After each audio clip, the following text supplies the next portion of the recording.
The following is a presentation of Sports West Productions, your source for local college sports.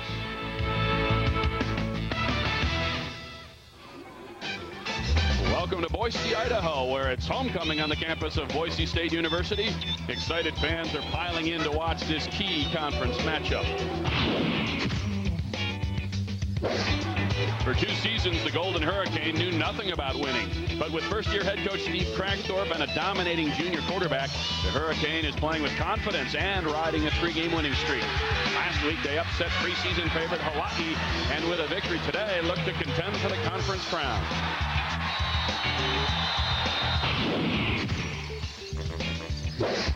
For the 3rd straight year, Boise State is the team to beat in the WAC. Last week, the Broncos piled up 732 yards of total offense against conference rival Louisiana Tech. Senior quarterback Ryan Dinwiddie has demoralized opponents with his deadly accuracy and savvy decision-making. The Broncos look to continue their dominance over conference foes.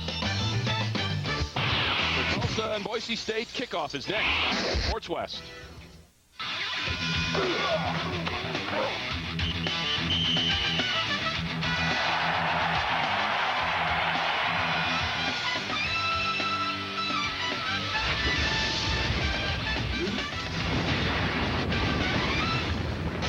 Welcome to Bronco Stadium in Boise. Tonight, Sports West proud to bring you this battle of Western Athletic Conference unbeatens. The defending champion Boise State Broncos hosting the Golden Hurricane of the University of Tulsa.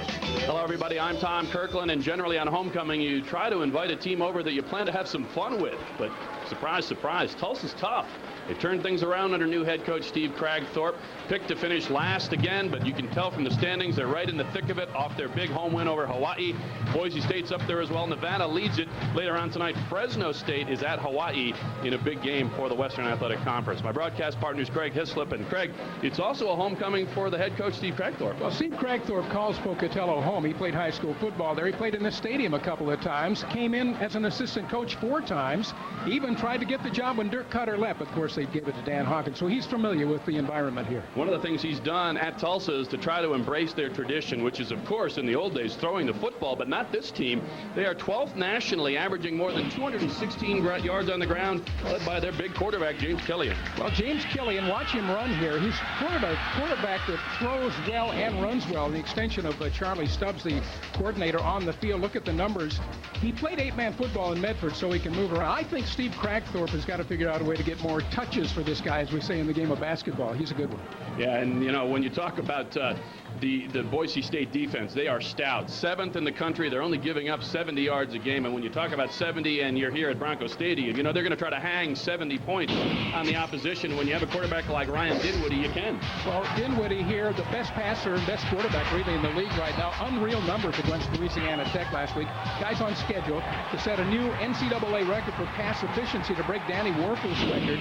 2 things about this guy. He doesn't make mistakes, and he does not pass up a chance to take advantage of you if you do. If you blow a coverage, he's going to see it, and he's going to throw right to that open man. When Bronco fans are spoiled, the team is practically unbeatable here. The colorful field makes the opposition blue most of the time. They've won 14 in a row here and 28 of their last 29. They'll try to tack on another one. Coming right up.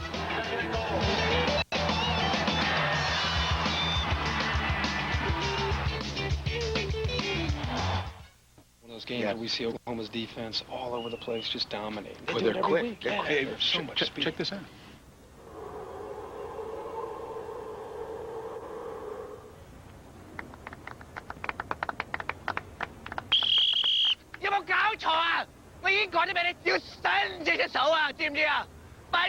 That Coach Stoops is When College Game Day's on campus, you got to step it up.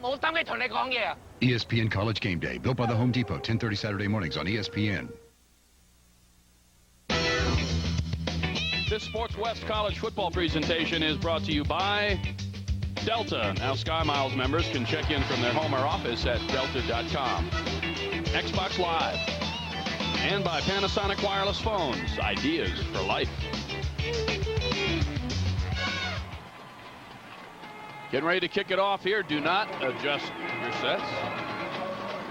Blue field. Dominant at the moment. Weather, perfect conditions for college football early in the fall. A little bit of a nip in the air as we approach darkness here in Boise.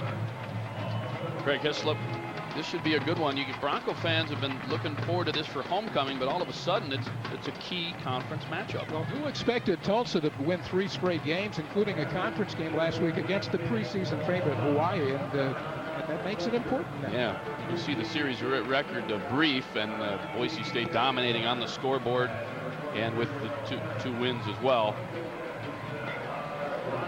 Of course, Dan Hawkins coming off a year people would like to have anywhere in the nation. Finished 12th in the country, led the nation in scoring, as they so often do here. Dirk Cutter leaves to go to Arizona State, and they don't miss a beat with Dan Hawkins. Yeah, Hawkins was the assistant coach to Cutter, and it's interesting that Steve Crackthorpe was interested in this job after Cutter left. They're old friends from Pocatello, and he called about it, and they said, no, we're going to give it to Hawkins. There is Steve Crackthorpe. Talked about him in the open. That's not the head coach. That's one of the coordinators. And, you know, interesting that Tulsa wins the toss here and they defer, which, you know, right away that the Broncos are not going to give up an opportunity to have the football. So we're going to see the run and gun Boise State Broncos in possession right away. And there is Steve Crackthorpe walking away. Turn around. Didn't get a shot at him. Crackthorpe last week didn't defer. Usually people do. He wanted to get the ball first, and that's the way they did it. All right, kickoff presented by Crystal Inn, where we delight every guest every day, one at a time.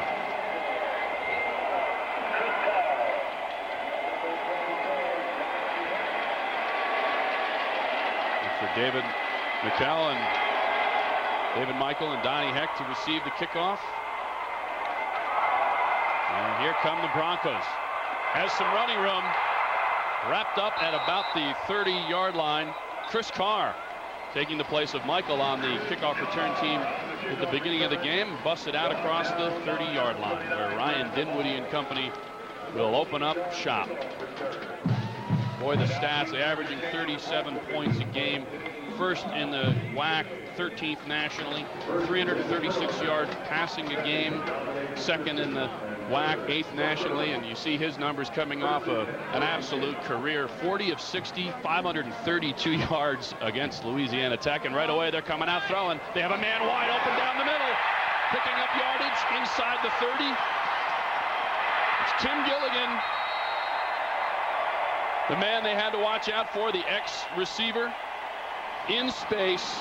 And talk about not knowing your personnel. All he did last week was grab a school record 16 for 255 against La Tech. Right down the hash mark, and a sort of a fake at a play action. Really not much there. Watch Oliver Fletcher, number 9, come into the picture. Got the tackle. No! He overran it, and Gilligan is on his way down the sideline. Nice big play to open the game for Boise State. Of course, one of the marquee punt returners in the country. We'll see him go to work later on there. And there is Mikell plowing his way inside the 10. This running game they expect to explode any week now.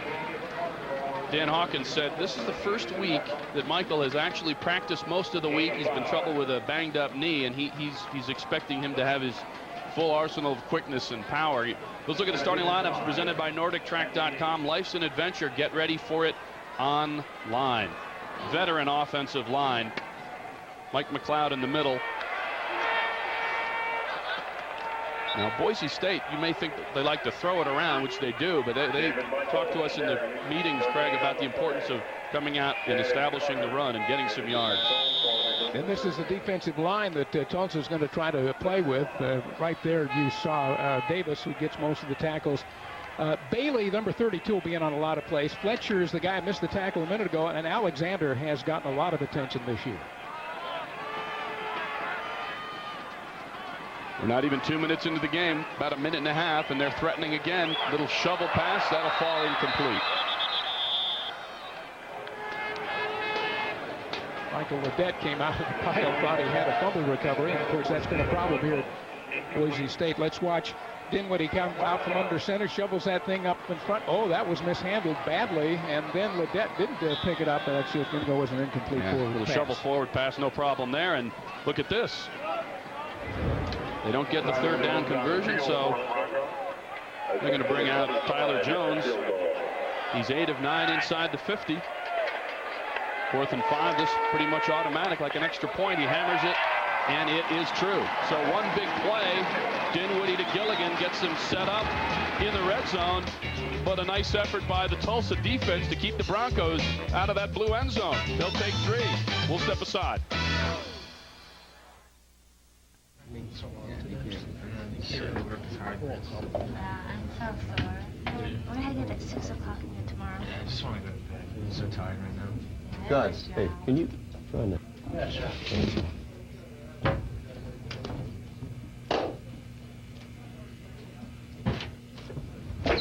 Go!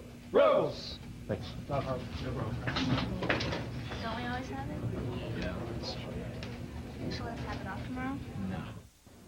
Big Ben Wallace. I think you're going in the wrong direction, right? Listen, dog, I'm beat. Some other time. Dog, huh? Let me tell you something. ESPN NBA basketball. I've lived the 24/7 mode, and I've achieved the ISO motion. I can clear the court to one side and take you one-on-one. Though nobody is better than Reg. Haha. The way I dunk on you is gonna look unorthodox. Rated E for everyone. Tom Kirkland and Craig Hislop enjoying this one early at Broncos Stadium. So the Golden Hurricane defense has to feel pretty good. They gave up one big play, but then they stiffened. Well, that is a big thing, I think, here in this stadium, the way Boise State usually has their way. They have a great red zone record this year, but they didn't get a touchdown out of it. It went 61 yards, but denied, and they came away with the Jones short field goal. Urel Parrish and Donnie Johnson back. And Donnie Johnson's thinking about it, goes to the knee. It'll be 1st and 10 at the 20, and we, according to Dan Hawkins, we'll never see that from the Broncos, will we, Craig? Never. They're much more aggressive on their kick return game. 4 or 5, 6 yards deep. That's nothing. He said it. They take off. Yeah, let's talk about James Killian here. Dinwiddie had a solid week, but so did Killian. He did a little bit of everything, Craig. He led the Golden Hurricane last week in passing, rushing, and receiving. He did it all. He got a couple of passes, and what they do at Tulsa is they just see what the defense is going to give them and then go with it. And Killian's very good at taking advantage. See what Charlie Stubbs has cooked up in this scripted sequence here. It's a quick toss. Broncos defense, he said, ranked 7th in the nation coming in, only giving up 70 with Gabe Franklin coming in from his right corner spot, putting the hit on Eric Richardson. The Nordic Track offense, take a look at what's going on here. And the key player there, you got to love Austin Chadwick, the big senior. They call him the Senator, his 25th start. Kind of the bellwether of that offensive line. Trivia buff. I think he has the credentials one day to run for Senator. 2nd and 6 for Killian. A lot of misdirection. A little toss back. Has his man. That's Romby Bryant. Up across or right to the 30. If that's the spot, that'll be a 1st down. Chris Carr coming up to make the play. Defensive starting lineup for this Boise State team. Allen and Oldham are the guys of the unsung heroes there. In the middle, making most of the plays, Corey Hall among the linebackers. In the secondary, you see we've highlighted Julius Brown, but Gabe Franklin has been, and also Wes Nurse. I mean, a lot of plays so far this year for the Broncos. Cam Hall will come up and give the body up easily. They'll try again, then middle, and nothing doing. Andy Avalos will be calling his name all night. The will or weak side linebacker, leading the team with 41 tackles already. This is just a much more multiple type of offense than maybe Boise State is used to. They're going to find a lot of ways to run the ball. And you mentioned Killian already as the top running back. Eric Richardson took the first run of the drive, and he's one of their career rushing leaders. We expect to see some of the fly option where the receiver runs right by the quarterback and hands off. That's one of the new wave plays. Meantime, they just pitch it out there and up across the 35. Wes Nurse making the play. And Jermaine Landrum, the junior from Veneta, Oklahoma. Landrum's probably their fastest guy on the outside. We'll watch him out of the shotgun. Killian just fires it out to him. Here's a guy that's a former high school quarterback. He'll throw the ball, by the way, out of this offense, and he makes a nice play. He's out of Veneta, Oklahoma. Nice corner there. 3rd and 4. These are always the crucial plays early in the game. The 3rd and shorts. There's that little fly option I was talking about, and denied the 40, which means he's going to be denied first down yardage. Sam Travis Berger coming up to stop him from Coos Bay, Oregon. Yeah, Berger is the senior. He's been here a long time. He comes right down the line of scrimmage, fills the hole right there. You see him on the coming in from the inside. Nice play to keep that to a minimum gain and force a punt. Eric Richardson climbing up the charts in terms of rushing yards all time at Tulsa. Not a lot there. And this is one of the most exciting players in college football, number 87, Tim Gilligan. They're going to try to kick it away from him, and let's see if they can down that. No, sir. Touchback. It'll be Broncos ball at the 20, of course. Gilligan up there in the nation in punt returns, but not able to show us anything on that one. We're coming right back.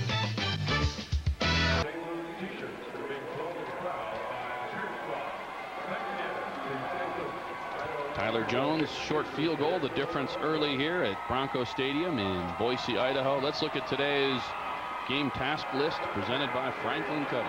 Well, first of all, for Tulsa, they got to disrupt the opposing quarterback. The Hurricane bottled up the Wax number 2 passing game last week. They got to try to do it against the best today, and they got to get the run going to offset what Killian will try to do. On the other side, confuse the quarterback and don't make mistakes. Boise State's fumbled the ball a lot this year. Another back. Plenty of time for Dinwiddie, and he has Gilligan, who dropped it. In comes a flag. You won't see Tim Gilligan drop many of those in open country. By the way, as we find out what the flag's about, I thought it was significant when Court Moffitt comes on and absolutely punched the ball away from Gilligan. That's about the smartest thing you can do when you're playing Boise State. Don't let him return punts. He's one of the best. In fact, I think the last time we looked, he was second in the country in punt returns. Yes, he is.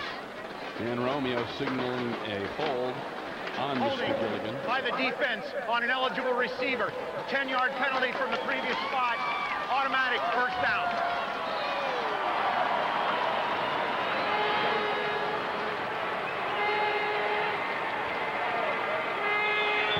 They're going to have to find a way to put some pressure on Dinwiddie. He's had time to survey the field and pick and choose.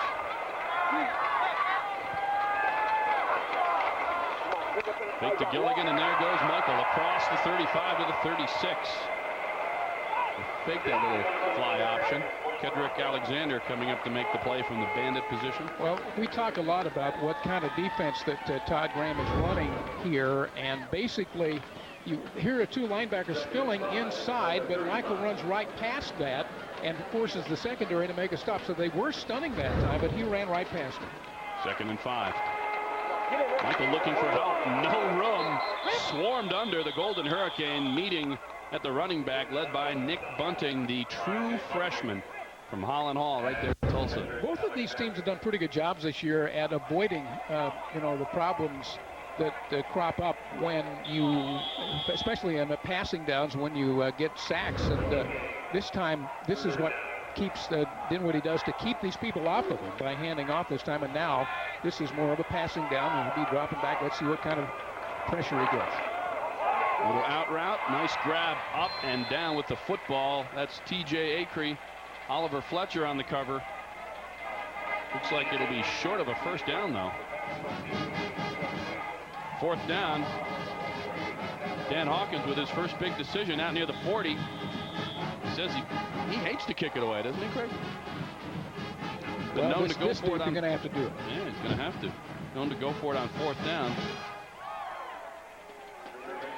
6 for 13 on 4th down, in case you're wondering. But in this case, Kyle Stringer will put the foot into it. A little bit of a bobble. Gets it to turn over nicely. Hammers it down there, and there's Danny Heck coming up to quickly snuff out that attempted return. Jermaine Landrum looking for some blocking. He was pretty much out there alone. The Sports West College football telecast is brought to you in part by Advantage Rent-A-Car. Book online at arac.com and receive double frequent rental club points from Advantage. We talked to the coaches for Boise State, and they said, you know, this year it's a little bit different with our offense. We're sort of spurtish and skittish to start games. Usually last year we got off to quick starts, and you can see what's happening now. Tulsa's so far doing a pretty good job defensively. Yeah, they've given up a lot of rushing yards, but not so many early here. Gilligan, little lob over the middle to over the outside to his tight end. There's Caleb Blankenship hauling it in. Decent gain, Gabe Franklin taking him down. This is Killian throwing to one of his 2 or 3 favorites. This is one of the starting tight ends. They usually start 2. Blankenship is a junior out of Union in Tulsa. The other guy is a sophomore, Mills, out of Jenks in Tulsa. Nice play as Blankenship picks up some good yardage. This is what the Tulsa offense will do. They'll nickel and dime you, try to keep the chains moving. No broken tackle. Eric Richardson trying to split through the line. Cam Hall coming up from the free safety spot where he comes up quite a bit.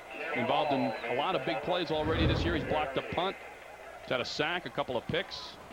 Cam Hall doing a nice job. Pitch as Richardson tries to get to the outside. Here's a guy that comes into the game, I think 8th in career rushing. 37 yards behind a guy named Steve Gage, and Tulsa fans know Steve Gage was a very good running quarterback back in the 80s. 3rd and 3.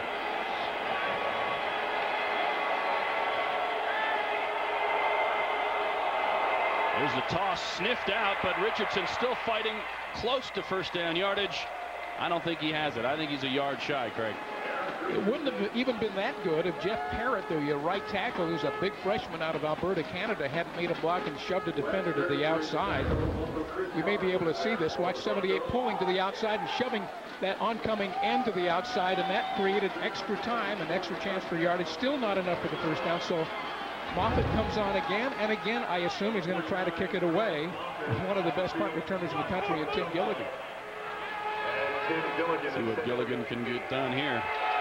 Averaging almost 19 yards on the punt return, and he's going to get a shot here. Beautiful spin, and look out. Well defended there. He left one man in the dust, but Clint Roundtree finally said enough of that. The Sports West College football presentation is brought to you in part by Delta. Now Sky Miles members can check in from their home or office at delta.com. Well, Moffitt got that one high enough that the coverage was there, and even Gilligan, as quick as he is, couldn't spin away from the second guy, and that was great coverage to combine with a very good kick by Tulsa. If Tulsa's defense can continue to frustrate Boise State in Ryan Dinwiddie. They've had one big play that led to the early field goal. Play action. Dinwiddie plenty of time, little out route, and it's hauled in. Kedrick Alexander takes Tony McPherson down, but a great catch along the sideline there by big number 88.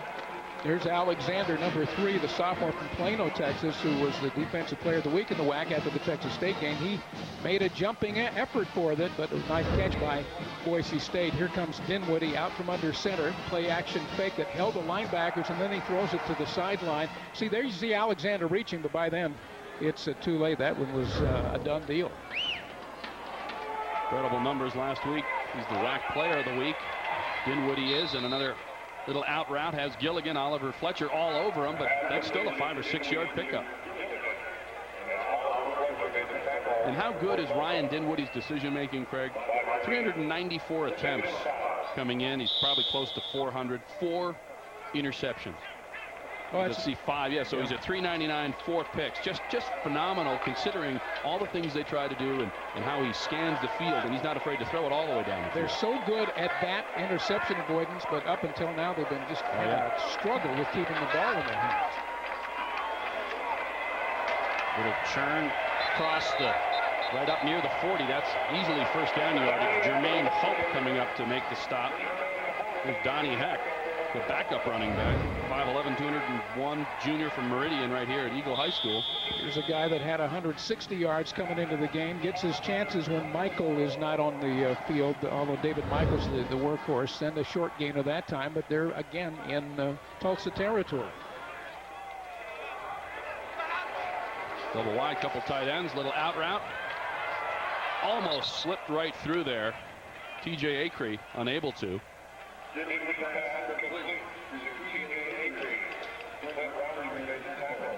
Clint Roundtree on the stop. Now, Boise's been down here right at the beginning of the game as they move steadily down, and they were unable to punch it in to the end zone.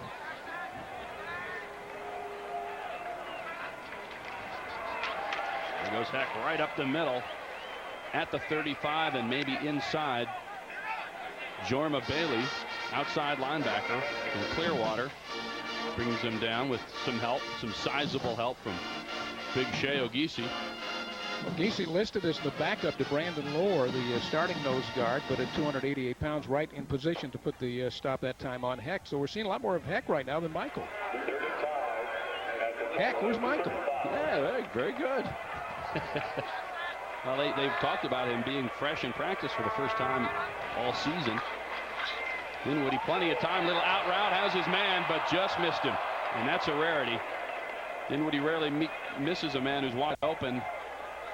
And he had his guy by a couple of yards. Oliver Fletcher chasing. Now he gets out here with Fletcher and gets a stride or two on him, which is exactly what Dinwiddie wanted, throwing to the sidelines, but it was just too big. I mean, he was in position to make a big gain there, but the throw was over his head. This is a bit of a bomb here, a 52-yard field goal. Strong leg for Tyler Jones. He hasn't been that successful, though, over 50. Matter of fact, he hasn't hit one yet, so this will be the first. He hammers it, and it's good.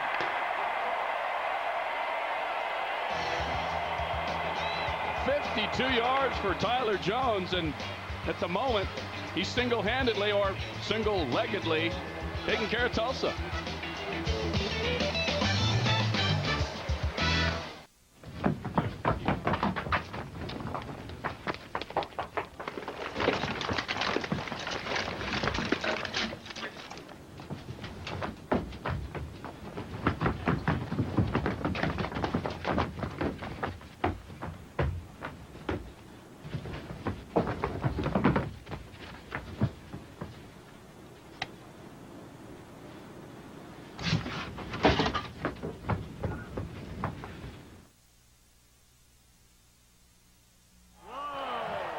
Winding down here in the first quarter, Steve Cragthorpe, he's not overjoyed, but they've held the Broncos out of the end zone after they were fairly deep in Tulsa territory. Tyler Jones, couple field goals. Now he's going to put the old leg into it.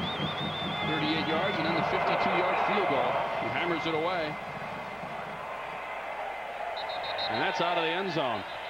20-yard line for the Golden Hurricane. Big play of the quarter is presented by Xbox Live. Here's the Xbox big play, Craig. This was the very first play from scrimmage in this game. We see it from Dinwiddie's perspective, and now at the other end as he got his big receiver out there, Gilligan, right on the money, and then he avoids that one tackle, which seemed to be something that was a sure thing, and got down the sideline at least, 55 yards or more. Well, big pickup there.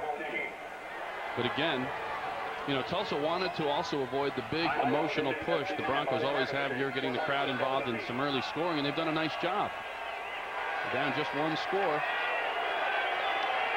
And Killian puts it on the ground. Big 6'4" quarterback plows ahead to about the 23. Chris Carr makes the easy stop there. Broken play, obviously. So it's hard to say what the intent was there, but he got 2 yards out of something that probably shouldn't have gotten anything. It's the fumbled snap right there. It hits the right guard in the thigh, so he has no choice but to pick it up and just dodge blue jerseys, and he gets 2 yards with it.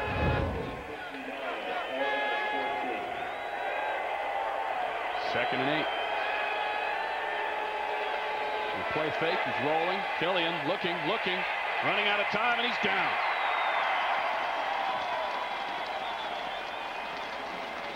Julius Roberts, the big 6'5", 243-pound junior defensive end from Los Angeles, the principal in there, but he had a little bit of help, and generally that was pretty good protection. Killian had time. Yeah, I was going to say that you can't blame the offensive line for this one.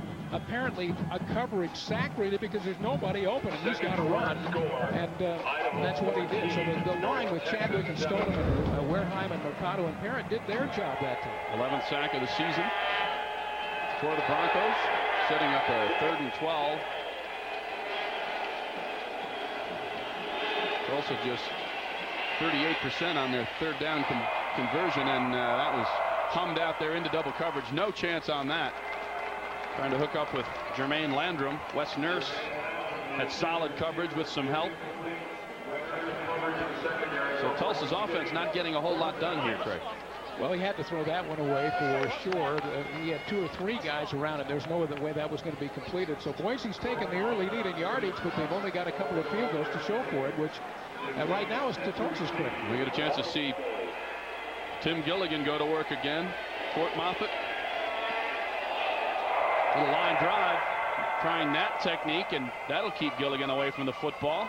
Although it's still solid field position for the Broncos, but you know, it hurts Tim to not be able to get his hands on the pig and go. Shannon Carter down there. Let's take a look at this penalty. Preliminarily, it looks like it's some sort of a hold. You see Gilligan says, yeah, that's against them. I get another chance here. Crank me up again. Well, that's 3 punts by Holding Moffitt. by the kicking team. Half the distance to the goal. Replay, 4th down. You sort of give away your strategy there. Look, Moffitt was trying to angle it this way, but obviously keep it low and away from Gilligan, and now he has to back up into the end zone and try it again, and Steve Cragthorpe cannot be happy about that. Gilligan's already busted one for a touchdown. He went 62 in Corvallis at Oregon State. That was a game they lost by just 2 points. That was the first Boise State punt return for a touchdown in 107 games. So another weapon, as if Dan Hawkins needed more of them. He's lined up inside Tulsa territory, actually right about midfield now. Moffitt from his own end zone. Pretty good kick, and Gilligan's going to get a chance. Has a little seam down the sideline, but nice coverage and knocked out of bounds, and let's see if a flag comes in. Now they got away with that one right in front of the Boise State bench. Garrett Mills on the coverage. See his average for the season. Talked about him ranking 2nd nationally. He's on pace to break Kerry Lawyer's Boise State record, 18.1 per return. Set that 11 years ago. Matter of fact, 22 more punt returns. Well, actually now 20 more punt returns, and he'll have the all-time Boise State record for those too. You know, you want to make a team go a longer field than this, and up until now Moffitt had done it. The holding call changed everything. This gives Boise State another great chance. And they've hung around pretty well. They're going to try something fancy, lobbing it down there, and it's picked. Great defense out there. Jermaine Hope hauling it in. He was not fooled by the little pitch and catch back across the middle looking for the tight end. And Hope staying with his assignment and makes a diving interception. Number 4 is going to end up with this ball. Now he's a backup quarterback, a 3rd stringer, but he's big and he can throw it. And he winds up, and he was walloped as he let go of this thing, but it was way short, as you can see, and not even close to the intended receiver down there, which in this case was Derek Shulman, as you said. And Tulsa's got it back. Big turnover right there. Boise State trying to get a little greedy. Here's Hope. Plenty of hope for Tulsa here tonight in Boise. They're going to go back to the ground. There's Richardson looking and busting it across the 20. Julius Brown, the best corner cover on the team, coming up to make the tackle. Throughout the game, watch for the first down box in the upper right corner presented by Panasonic Wireless. Right now you can receive a $100 rebate on the GU87 wireless phone. Panasonic, ideas for life. At the moment, Cragthorpe has to be very happy because Bronco Stadium here in Boise is absolutely flat. There's nothing for them to cheer about. They're trying to get something going. There's a peculiar little toss play. Richardson fighting up near first down yardage, but I don't think he's in there. Flag coming in late. Paul Allen, the first to get in on the play for the Broncos. That's a personal foul. That'll be a 15-yarder. This is a play you don't see very often. Landrum ends up with the ball, then he gets rid of it. Basically a forward pass, and extra yardage earned, and apparently the mask is right in there somewhere. 15-yard penalty, first down. So the turnover, then personal foul, and it's also hanging around. They're one play from taking the lead here.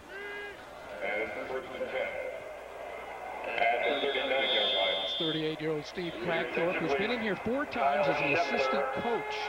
Once with Northern Arizona, once with Oregon State. 4 games, 2-2 is his record here as an assistant. He wants to get a big head coaching win. The reverse, and it's nothing doing. It's snuffed out. Chris Carr, the Rover, all over that play. Was he in the Tulsa huddle? Right after that, here's Romby Bryant. Here's the fake to Richardson up the middle. A little pitch by Killian. And Bryant, who's got the best speed on the outside of the Tulsa team, has no chance at all to get away from Chris Carr. Carr had 4.5 sacks last year.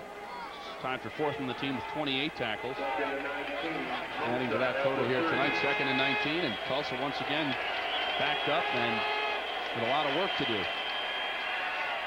Killian with the out route has his man. They'll pick up part of it right there. Gabe Franklin beaten on the play by Romby Bryant. Came in with 16 catches for 209 yards and a couple of touchdowns. But look at Bryant, who's a 65 catch guy over his career, get to the outside. He's got a step on Franklin, as you said, and then tries to head upfield. But as you said, Tom, I think a lot more yardage to make up than that. Pretty good chunk, though. Makes it a workable 3rd and 7, although they have yet to convert on 3rd down. Came in at just over 38% on 3rd down. Killian under some pressure, and he's down. Oh, big Julius Roberts says, how do you do, to the 6'4", 214-pound junior quarterback. And it came right up the middle, and it came quickly. He had about 3 seconds, and then he was down. This is the same guy who stripped La Tech's Luke McCown on the final play to preserve the win last week. The final play of the game when La Tech was trying to come back. That's a great defensive play by Julius Roberts. And Moffitt's here again, trying to kick away again. Leads to the sack, and that's going to do it for the quarter. So all in all, Boise State seems to have dominated field position, and they've had chances, but unable to get into the end zone. Tulsa has to feel pretty good anyway. They're within 6. Just about to start the 2nd quarter here.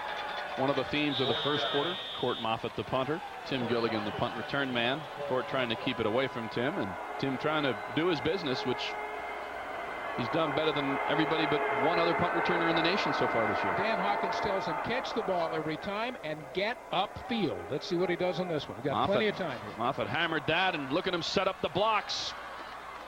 Weaves his way for maybe 10 yards on that return. Another good job by the punt cover team of the Golden Hurricane. Jorma Bailey playing special teams as well. Makes the tackle.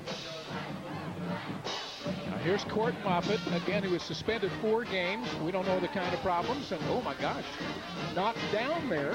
Apparently incidental contact. We'll see a flag of some sort.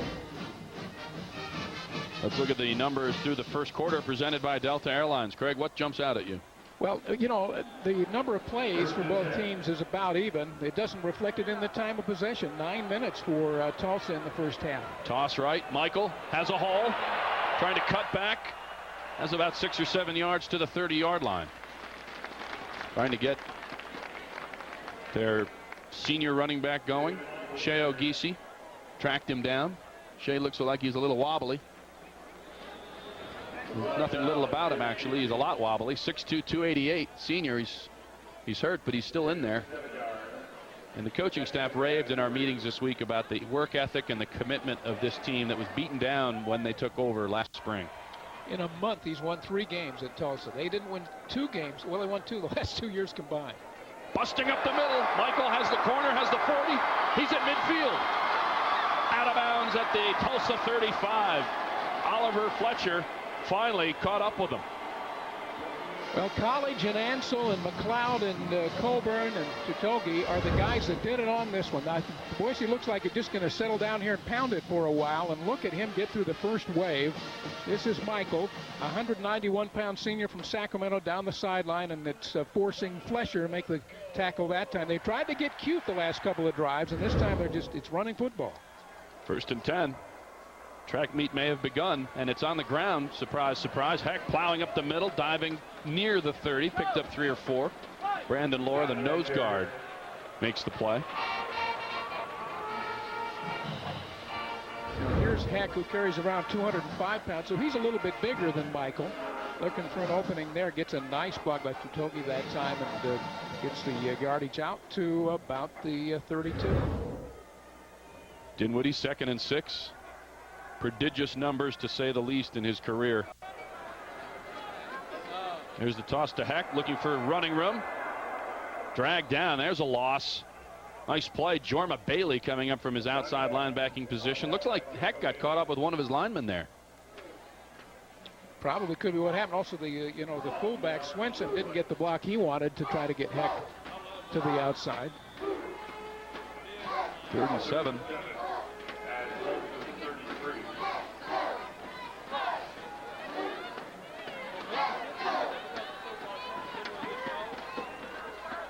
Mikell deep behind Dinwiddie. Double wide, single slot on the left, and changes the play. And a movement inside. This doesn't happen very often, by the way. Neither of these teams. Offense, 5-yard penalty, still 3rd down. Do much audibilizing at the line of scrimmage. So most of this stuff is game planned in. They don't like to be trying to change plays unless the defense is obviously something they can take advantage of, because defenses switch in and out of the set so much. Yeah, they do. Big Tyrone Tutogi leaning forward on the play and caught. Sets up a 3rd and long. Here comes Tulsa. Dinwiddie hums it out of bounds. And a flag comes in from deep in the defensive backfield. And looks like you may have a roughing the quarterback as well, or perhaps they're going to call him for intentional grounding. We'll have to check out both flags. Well, the back judge throws this one, and he throws it awfully late as Dinwiddie's in trouble and has to get rid of the thing. Didn't look like roughing the passer. Could be offsetting because one of the flags came in from way back.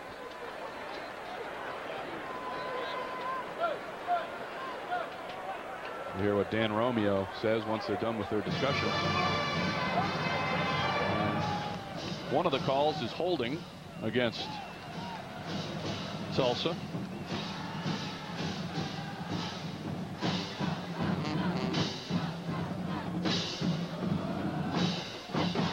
They'll clear this up for us. There is no foul for intentional grounding. The eligible receiver which the quarterback was going to was the person who was held defensively. So we only have the defensive hold. Dan telling us in no uncertain terms. Thank you. Clears that up in a hurry.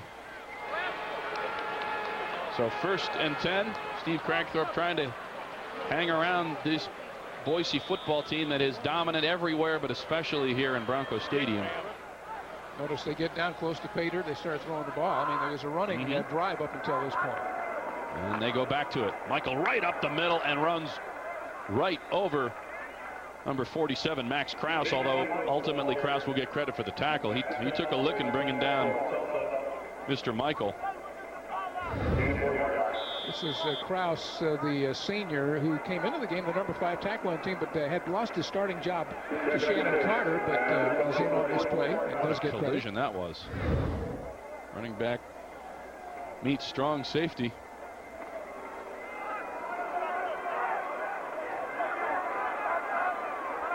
Double wide left. 2nd and 6. We'll try it again. Mikell weaving his way.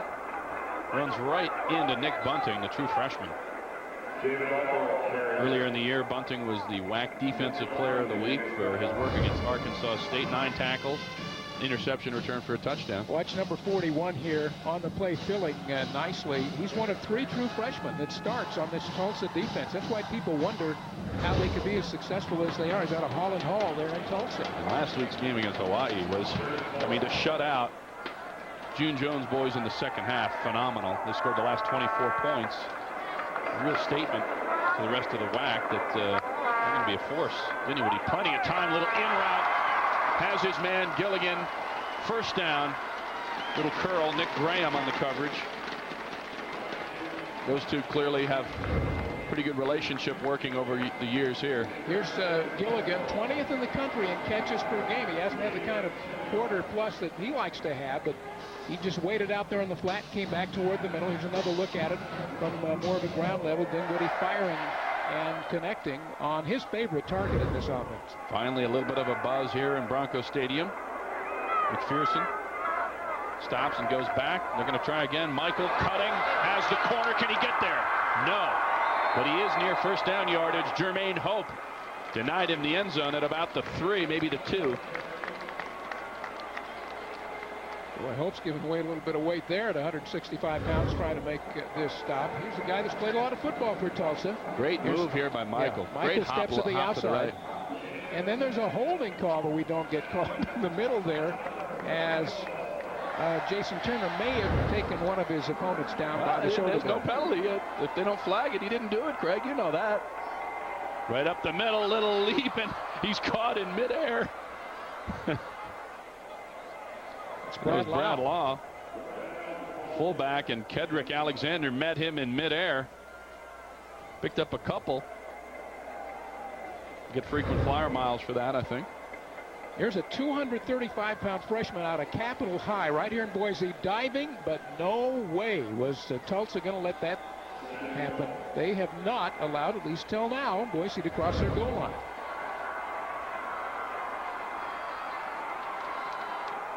Dinwiddie the toss, and look at how Brad Lau just plowed right on in there, ran right over Krause, but it's a tough series for Krause. Got run over twice. That play was made by Greg Swenson, the senior fullback from Paradise Valley, Arizona. I don't know if it's going to show on any kind of replay, but number 30 cleared the way to the outside, and Lau had no problem. That was 237 pounds on 175. Strong safety. That's they told us that this team, you know, they're a little small still, and Crackthorpe will improve that over the years with recruiting. At the Broncos, Jones tacks on the extra point. And it could be worse, but 13-0 here on the blue field is enough of a hole for Tulsa. They didn't want to be here. They are.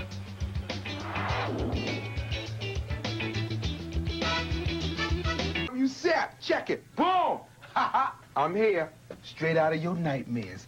Excuse me? Excuse you nothing. I'll excuse you as soon as we play a little football. You understand me, sweet tooth? You don't play football. Every day I do. ESPN, NFL, football, with the first-person football feature. Wow. Because I don't play. You know something? Oh, there you go.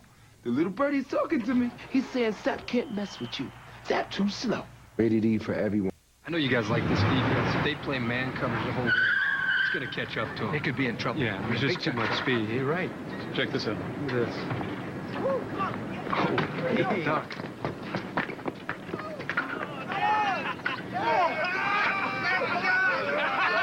Hey, isn't that the offensive coordinator? Yeah, I think it is. Coach. When College Game Day's on campus, you got to step it up. Should we call somebody? ESPN College Game Day, built by the Home Depot, 10:30 Saturday mornings on ESPN. There's a touchdown scorer. Brad Law, the freshman from right here, Capitol High School in Boise, plowed it in 10 plays, 78 yards. And they are not denied at the goal line, 13-0. Tyler Jones kicking it off for the 3rd time here. Once again, Urel Parrish and Donnie Johnson awaiting. Urel will, oh, he's going to try. He's at the 10 now and just across the 15, not able to get to the 20. That's where James Killian and company will go to work. Donnie Heck doing some nice work on special teams, making the play. Dodge and Sports West are teaming up to give you a chance to win a 2004 Dodge Ram truck. Simply go to sportswest.tv and click on the picture of the Ram truck for entry instructions and contest rules. The winner will be announced at the end of the basketball season in March. Log on to sportswest.tv. Enter now for your chance to win a 2004 Dodge Ram from Sports West and Dodge. Grab life by the horns. Quick apology to all your folks watching in Tulsa on WB19. We're having obviously some technical difficulties. We are working through them. We hope to clear things up as soon as possible. Killian hands off right up the gut. Greg Swenson looking for running room. Dane Oldham making the play. That's Bradley Dials. My fault on that. Bradley Dials, the true freshman from Abilene. There's Killian Dials, who's not listed on our 2 deep, but has played a little football, and it takes about 5 or 6 of the blue jerseys to get him down. Of course, Tulsa trying to run to their average of 216, 12th nationally in rushing. Killian with some time. Little out route, has his man near for, that's a first down up near the 30-yard line. Hooking up with Monteese Colton. First time we've called Monteese. They call him Money. And he was on that play. Chris Carr covering and ultimately bringing him down. Colton is usually the fourth option in this offense after the two tight ends and Romby Bryant, but he makes good use of this opportunity, making the catch, stretching out there a little bit before he's tackled out in the flat.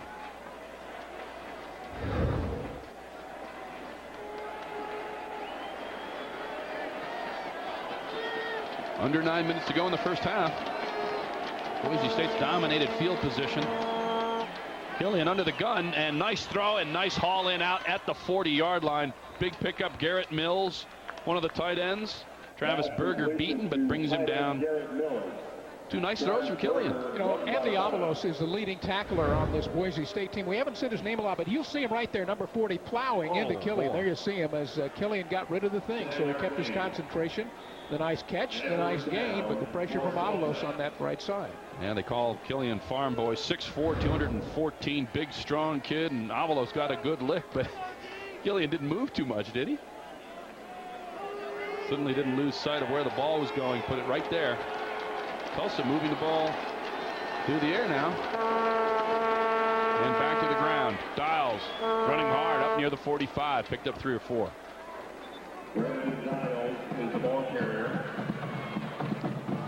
Julius Brown bringing him down.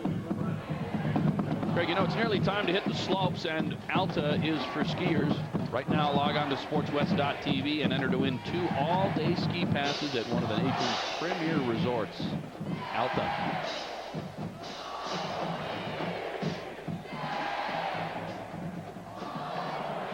It's important Tulsa at least move the ball and get something going. Keep their defense off the field for a little while.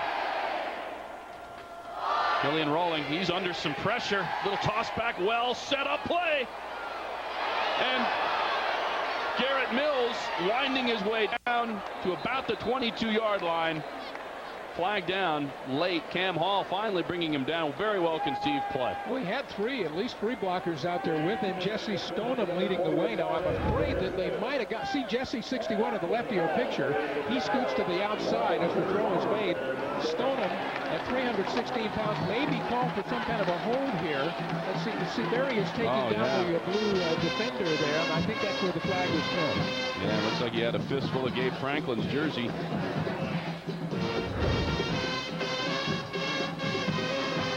Holding, offense, 10-yard penalty from the spot of the foul. Repeat, second down. Thanks to Dan Romeo for pointing that out. Steve Crackthorpe saying, who was it? Who got it? And apparently he's being told it was number 61. Usually, you know, they don't do that. They do that in the NFL. They'll announce it. No, they won't. They won't say it over the referee won't say it over the PA. Jesse Stoneham, he already has a huge weight advantage. Franklin only 5'10", 181. Stoneham over 315.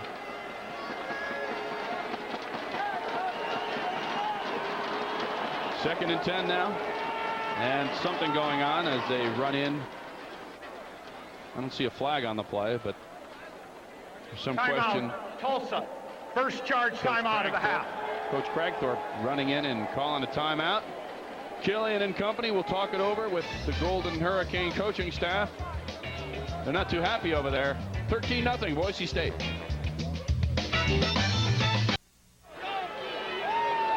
Sports West is your source for sports on the internet. Find the latest information on schedules and upcoming telecasts. And be sure to enter to win exciting prizes, tickets, and special promotions from these featured sponsors. Log on now at sportswest.tv, powered by I4 Solutions. Kids trying to get the rally sticks going. Second and 10. Killian on the play fake, under some pressure. Has his man on the out route, unable to connect with Romby Bryant. A little bit too far outside. Gabe Franklin was close in coverage. Now you watch 82 Bryant come through. Well, he's already gone through the formation in motion, and now he's out in the pattern. And here's Killian throwing under a little bit of a rush, and had it there, was catchable to the sideline, but Romby couldn't get it. Now 3rd and 10. And for a running team, 3rd and 10 is a little bit more difficult. And you know, we've heard about James Killian and all his rushing prowess, averaging more than 6 yards a carry. He hasn't done much on the ground here in the first half, Craig. And here come the Broncos. Out route, almost picked off. Plenty of blue in front of Franklin. Or check that, Julius Brown creeping up. He would have been in. Yeah, Brown is in position to knock it down. I think he probably wanted more than that. Here he comes. He slaps it away. He was reaching for the interception. And look at the blue turf and white lines in front of it. If it held on. Well, what's that joke about why he's on defense? Not a wide receiver? Tim Gilligan. Cranking up again. Moffitt trying to angle to the sideline. Gilligan on the go. Splits right through 2. Has some running room a little bit. Trying to go wide. Brought down. Nice play once again. Jorma Bailey. A couple of big plays on special teams. They collar Gilligan with just a short gain. If you're Tulsa, this is one of your missions. Keep this guy from doing any damage. There's Shannon Carter had the shot at him there. Gillen's going to get upfield now. Here's the second wave of coverage, and Tulsa gets there. I think they've done a pretty good job overall. That was the most returnable of the kicks, and that it was so low in a line drive, but he's not getting much out of that.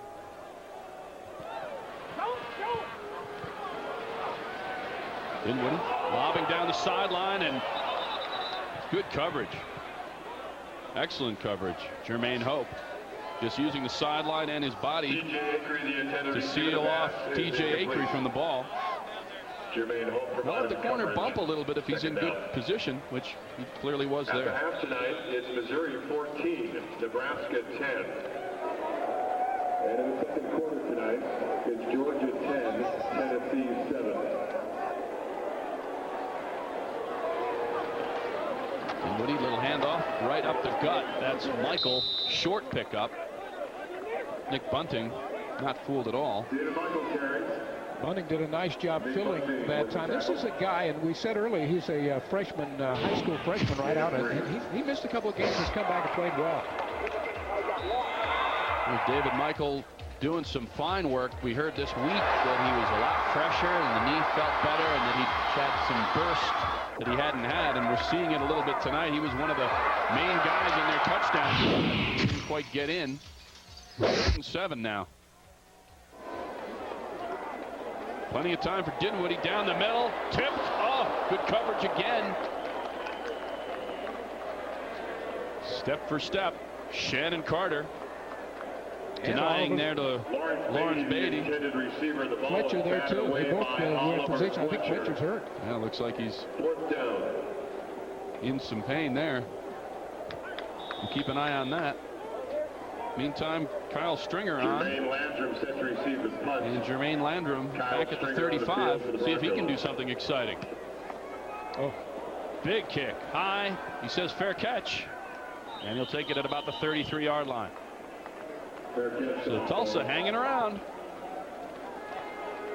Haven't been blown out here, and that's half the battle. You come in here against this high-powered offense, and you want to be within sight after the first quarter, and they've done a nice job. But the problem is for Killian and company, they haven't been able to put together a sustained drive.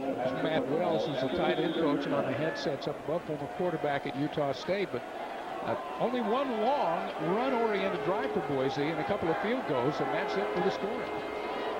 See what they can do here.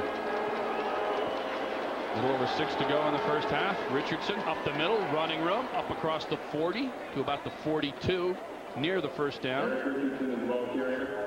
Sets up a second and short. Jermaine.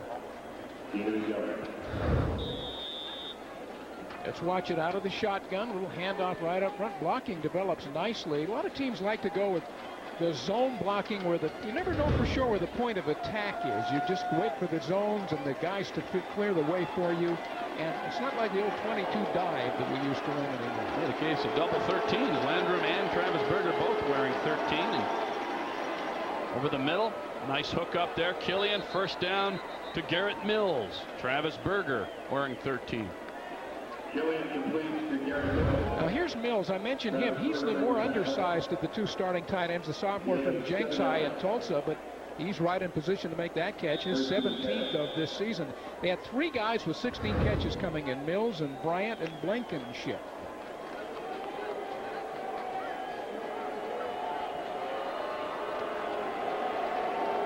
Up near midfield. Play fake. Plenty of time. Out route, has his man, and again a little bit too high. Nice effort by Romby Bryant. Julius Brown in the vicinity. Killian had a guy out there. Some nice battles going on between some of these outstanding wide receivers and DBs in this game. Killian, who's going to get walloped there again as he lets go. Here's the end of it at the other end of the field. Just too big as he goes flying out of bounds, and Brown right in position. Just missed a couple of big plays to his wideouts. 2nd and 10. You see what we're talking about. Boise State moving the ball, having opportunities, and having to settle for a couple of field goals. The Golden Hurricanes struggling offensively. Crowd starting to come to life. Broncos defense, bad snap. Here they come. And Killian goes down but gets rid of the football, and they're going to call a flag. That'll be intentional grounding. I thought his knee was down and then the throw went off. I just thought they were going to call it dead right there. Apparently not. The officials will confer. Brad Allen nipping at Killian's ankles and ultimately brought him down. Here's the epitome of a good bounce. It hits the turf and back up into his hand, so that helps him with a little bit of time, but Boise State's coming on strong. Now watch this. The knees were down, and then he let go of that thing. Yep. They can't pick up that flag, I don't think. They're going to have to call that. You're going to wave it off? Intentional grounding by the offense. There was no eligible receiver in the area that could have possibly caught the football, and the ball never crossed the line of scrimmage. The foul will be enforced at the spot of the foul. Loss of down. And Romeo all over it again. Explaining away. And once again, Broncos have Tulsa backed up. 3rd and long. Forever, I'd say. Just shy of forever. 34. Pick up the first down. They got it to their own 24, and they've got to get to the Bronco 42 and change. Coach Cragthorpe still looking to explain his point.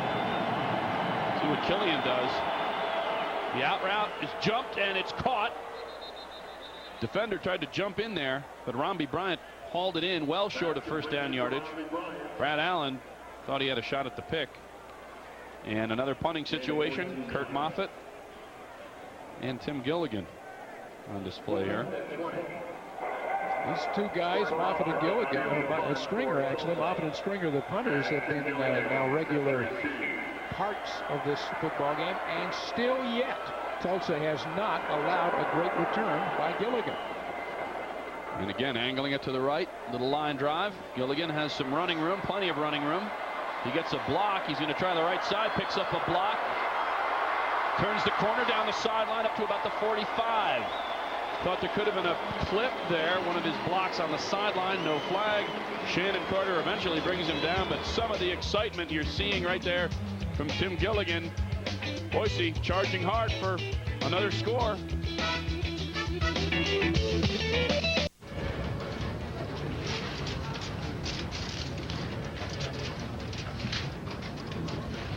Hey, Tiger. Yo, Stu. How you doing? Good. We still on for lunch? Yeah. What do you say? Meet me in the lobby at 12:30? Perfect. Done. See you there. Bye, man.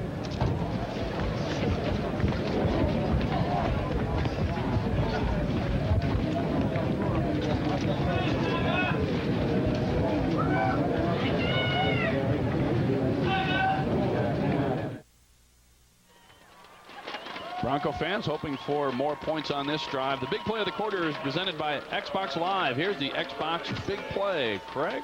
Well, you try to get your offense going, and you don't need this to happen. Whoa. Long snap over his head. Nice bounce, though. Gives him a second chance, but by then, the blitzing Broncos, I still think the guy was down before he threw the ball. And as we come back to live action, David Mikell is swarmed under. Nick Bunting stopping the play, but he had a lot of help. This is what we missed here as Mikell gets to the outside again. A guy that's doing a lot of blocking in this game. Greg Swenson, number 30, wipes out a couple of guys, but then Tulsa's quick to the ball. Nice movement to where Mikell got slowed down. Broncos unable to separate here in the first half. Dominated play by and large. Still only up 2 scores. Dinwiddie, little crossing pattern, has his man, or looked like he had an opening. Jerry Smith looking around. Kendrick Alexander had coverage. Jerry Smith, the intended receiver. There's Jerry, one of the veterans, a 3 letterman out of Skyview High School in nearby Nampa, but that was not a good throw by Dinwiddie that time. Steve Cragthorpe looking on, thinking a couple of plays ahead, as most coaches usually do. 3rd and 10. He likes this situation right here. See what Dinwiddie has cooking up. And he's down. Nick Bunting. As Ryan waited just a hair too long, and he's brought down. This is the 8th sack of the year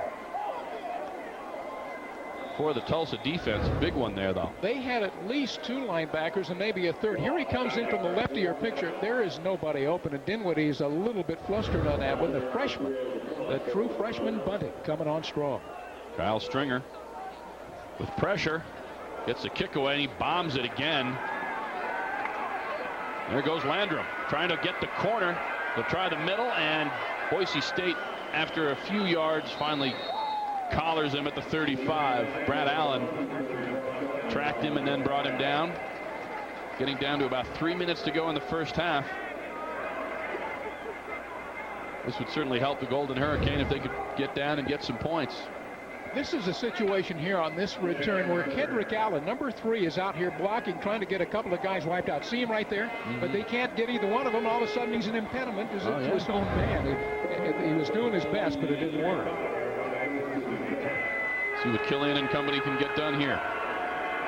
Single setback. Rolling right. Out route. Jumped again. Tell you, Julius Brown's getting closer. Well, he seems to be the guy that's getting all the work, doesn't he? Yeah. They're not throwing too much toward Franklin and Westerners and some of these guys, but he's making the plays. Here's a senior from Stockton. He's a 3-year letterman, so he's been around here a while. And he makes the play as we see it unfold in slow motion. Dinwiddie's pass. Nice play by number 6 in the blue. Killian is the starter this year, no question. Last year, Tyler Gooch, and apparently into spring football, he thought he was the guy when Steve Cragthorpe came in and opened up the quarterback job. He said, well, I thought I'm the starter, and he was a little upset, and Coach Cragthorpe said, no, it's open. And so Tyler Gooch quit when he lost the job. And Cragthorpe told us this week in meetings he's 1-16 as a starter, and he said, you know, you want seniority, join the Army. I love that line. Yeah, you know, we're starting over here in Tulsa football, and you got to earn your job. Gooch is transferred to Oklahoma. Solid baseball player. He'll be playing with the Sooners.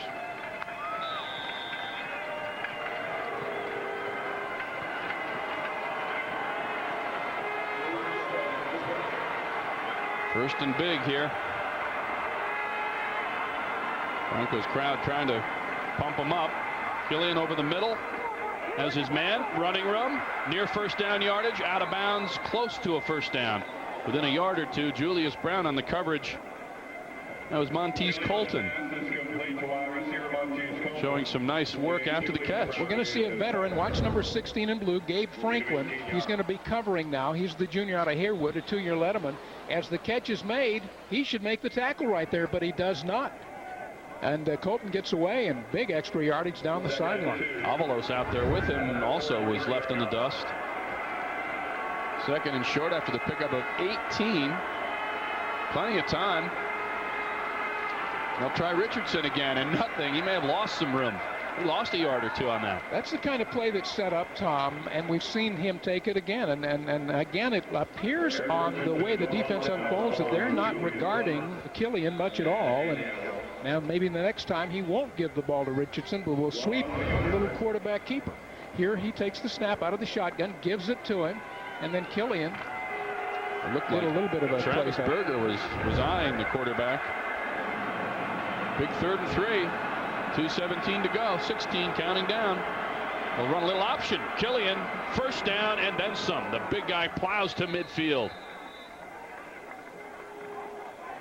Wes Nurse dragging him down, holding on to midfield. This is what we've seen from Big James. He's shown a little bit of everything, and that's the first time we've seen him really running with the football. Very effective passer. You know, he's not as good as Dinwiddie, I don't think, yet, but he can throw the ball very efficiently. Here we see it again to Colton this time in the missed tackle. Didn't see much of him running, which we've emphasized he's their top runner coming into this game. Blitzing. The try all the way down the field, and he had his man but missed him by 5 yards. Romby Bryant running free. Would have been an easy 6, but a little bit too much air for Killian, beating Gabe Franklin on that play. Looking on Franklin a little bit here now. Coach Crankthorpe told us about the importance of them hanging around games. They don't turn it over. I mean, this is an amazing statistic. 3 turnovers all season. That's second in the country. They had 22 last year. Just 2 interceptions and 1 fumble. The 1 fumble puts them up number 2 in the country. You know, I like the design of that play because against Boise here, you're going to have to go downfield sometime or another. Long drives are not going to be something most teams come in here and then are able to take advantage of. Killian, again, with plenty of time over the middle and again high. He's missing people. He has people. He's just missing them. That time, Ty Johnson open, running free, and unable to hook up. Let's watch 89 out in the pattern. His name is Donnie Johnson now. Here's Killian with plenty of time to throw the ball. The protection is holding up, so that's one factor for Tulsa, but a little bit big. I think catchable, but a little high. One of the problems here, tough to score when you have that stat staring you in the face. 3rd and 10. Of course, the Broncos wanted the ball back. They'll try to crank it up. Little out route, almost jumped in, and again, the ball not able to get there. Romby Bryant a little bit upset. He was open. Would have been close to first down yardage, but it came to him on the hop. I don't think Bryant was completely out of his pattern. In other words, he cut it off, but I don't think he was ready for the pass. I mean, he's starting to look for it now. It was low, and he was in position to make the catch, so that one's going to be to Killian. He just threw it short. Oh, my goodness. Gilligan looking at it and completely fooled the coverage. That goes into the end zone, so we'll see the 2-minute drill. Dinwiddie and company have a minute and a half. Court Moffitt hammering it. You know, interesting story. Court punted for him last year. Obviously, the year before, during his sitting out in his transfer year from the University of New Mexico, played a little soccer on the soccer. He played 1 game. He shut him out. He was goalie. Yeah. Big guy. Yeah, big guy. You know, I used to watch him kick for New Mexico. He was a punter for a couple of years at the University of New Mexico, out of Booker T. Washington and Tulsa. There's a little bit of background of Steve Crankthorpe. We're going to talk to his dad here at halftime. Look forward to that. A little bit of knowledge in that football family. Dinwiddie with the play fake, plenty of time over the middle. Mikell receiving up across 25. And you see the hurry up. Mikell Ledet on the tackle. Broncos call timeout. Number 3 comes out of the formation. In fact, was in on the play action fake and then takes the pass the second time the ball was offered to him for a short game. And Hawkins over there with their offensive coordinator, Chris Peterson. Boy, they're really impressed with the work of Ryan Dinwiddie. And you alluded to this earlier in the broadcast. They don't do a lot of checking at the line of scrimmage with him. They feel confident that the players have enough options with a senior quarterback. You know, it's important that they let him play, but in the meetings, he has an integral role in the game planning, which is almost unheard of, that you'd have a senior quarterback sitting in, watching tape, and when they talk about game plan, he's right in on it during the week. Yeah, he doesn't have to make the change in the line of scrimmage. He's already set with that early in the week when the game plan is all put together. Well, we talked in the open when we were introducing the offensive line about the Senator, Andy Chadwick, or Austin Chadwick, the big left tackle for Tulsa. And, you know, he feels like he's laying some of the early bricks for the future of the Tulsa football program. try to improve in all phases of the game. You know, as far as wins, you know, we want to win every game we play. But realistically, we're just gonna try to get, I mean, as many as we can get, and turn it around from last year and build kind of a foundation to build a program the right way. And to you know, when I look back a couple years from now and everything's thriving and going well, you can say, you know, we helped build this thing, build a foundation for it. Thriving and going well. That play, long pickup on the out route. Dinwiddie to Gilligan, an exceptional go-get-it by Tim Gilligan.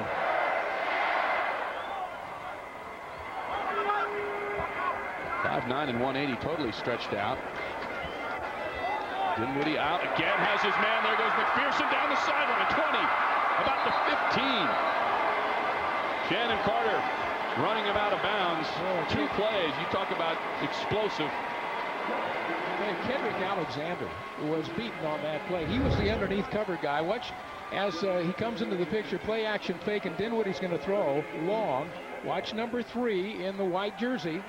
He was out of position, and McPherson got behind him, and then the tackle was made about inside the 20.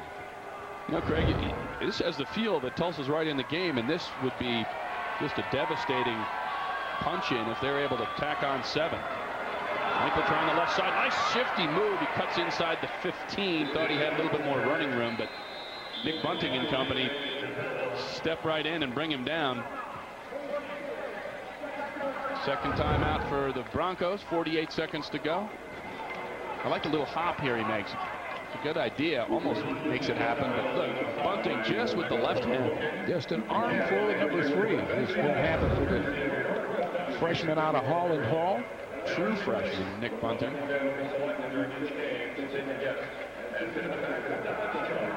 So now the Broncos have the full arsenal in play down inside the 15. And again, they got the ball with a minute and a half to go. We saw the big pickup for Gilligan and the next nice hookup with McPherson. 2 plays, boom, and they are in business. You see what they've done over the years. Just phenomenal numbers here, whether you're talking about Dirk Cutter, he leaves, Hawkins steps right up, and last year 8-0 in the WAC. They win the Humanitarian Bowl, lead the nation in scoring, 12-1, ranked 12th in the country. You know, this is a great place for athletics and for football, obviously. They've got the facilities here. They've got the fans, obviously. It's a great city to live in. And, you know, I think a real key after you say all of those things is the fact that they've got a guy who's sort of the anchor to all of it. His name's Gene Blameyer. He's in 23rd year as the athletic director here out of Borough High School here in town. Went to UCLA to play football. Was a member of the California Bar. Comes back, and in 23 years, they've gone past a lot of colleges in the West. Absolutely, they have. They were junior college not long ago. Dinwiddie, slant route, has his man inside the 5. That was on a line to T.J. Acree. Kendrick Alexander bringing him down. Clock winding down near 30. They have 1 timeout left, and now Tulsa will take it. Tulsa takes the timeout. We've seen situations like this earlier in the game, Tom, where Tulsa was able to hold Boise State out. Not much lately like that, but because Boise hasn't been in these kind of positions. Early on, Tulsa was avoiding some bullets. Yep. The game clock on the field says 44. I believe that's what we have. This is the last play as Dinwiddie fires out there into the flat inside the 5-yard line, just short of a touchdown as Alexander makes the stop. This would hurt the collective psyche of the Golden Hurricane. They played a solid half. They haven't done anything offensively, but they've really kept the Broncos under wraps until right here, the last minute and a half. They came back from, they were down 16-3 as the half is winding down against Hawaii and got a touchdown. So, but they came back last week, but they didn't play a team like Boise on the road last week. Exactly. And what the point is, I think we're seeing here, Boise is a lot more multiple in what they do offensively than Hawaii. Boise right now, Boise State, I think, is the best team in this league. Well, you know, the end of the season will tell all, because it gets really dicey for the Broncos right at the end of their last 3 games. At Fresno, Nevada, and Hawaii. It'll be right there. Toss, Peck, running room, stood up at the 1, and he put it on the ground. Boise State's problems continue as they put it on the ground. Shannon Carter making the hit. Let's see if Tulsa's recovered, and apparently from that reaction, they have not. Second down. Boy, that's really gotten under the skin of Dan Hawkins. Let's see if it's Bunting that strips the ball. 41 came into the picture here. Here's the sweep to the outside. Now he's at the 4, the 3, the 2, and then he's hit by Bunting and by Carter. The ball is on the turf at about the 2-yard line. Clearly, but you see it loose there. Greg Swenson got into the pile. Law put it on the ground. And look at Swenson, number 30. He's going to do a little spinorama, and he's going to jump right in there because 3 of the Golden Hurricane can't haul it in, and there goes Swenson. Fresh pig on the ground, and he hauled it in. That was a potentially devastating turnover for Boise State, and they have had their problems with the fumble. 10 fumbles already. Dan Hawkins has said, I don't care if you're David Mikell, Donnie Heck, if you're putting it on the ground and you continue to do it, you're going to stand next time. Yeah, and he told that to Brock Forsey last year, right. And he held him out for about a quarter, and I think it worked. I mean, the guy had a great season, is now playing in the NFL, so he learned something from that lesson, I would think. Great players, they don't like to stand next to the coach. That's funny that they want to be kind of out in the field. Second and goal, 36 ticks left. Mikell. I was going to say, I wouldn't say that Tulsa's been intimidated by Boise in this game. No, not at all. They've been right there. Just the offense has to have a sustained drive. The play fake. Wide open. Oh, a little bit behind. Dinwiddie had his man. Oliver Fletcher on the coverage. This is Derek Shulman. Now watch this. He's the guy that had gone through the formation, now ends up out here. He'd sort of been setting up as a blocker, but that pass was behind. That was not thrown at all well by Dinwiddie. No. And right here, an Eagle.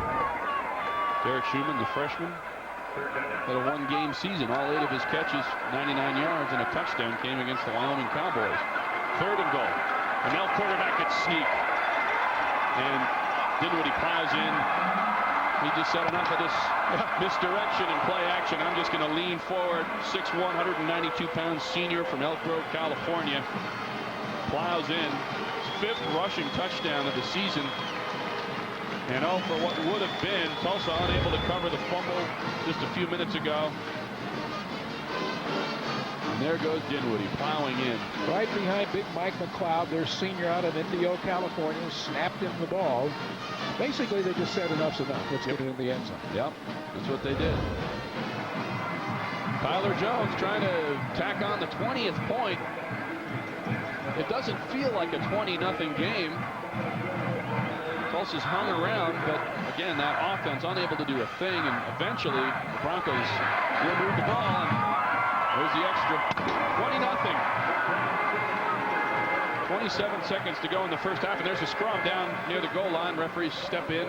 Ryan Dinwiddie, solid effort. Minute and a half to go, and they moved it right down. A couple of big pickups, McPherson and Gilligan. And just like that, that's the quick strike capability. 8 plays, 80 yards. There it is. And don't expect this team to back off. We had a spirited discussion with Coach Hawkins and some of the other coaching staff members about how they put up numbers on people, and they don't apologize. They say we play hard in practice, we coach hard, we want our kids to run our offense, and that is our offense. And if we tack on points, we tack on points.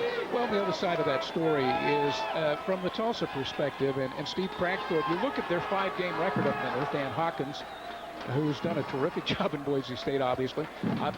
Tulsa's going to play for 4 quarters. I mean, they have so far this season, even against Arkansas and Minnesota, 2 teams that going into today were undefeated, and they were outmanned. And they actually are outpanned today.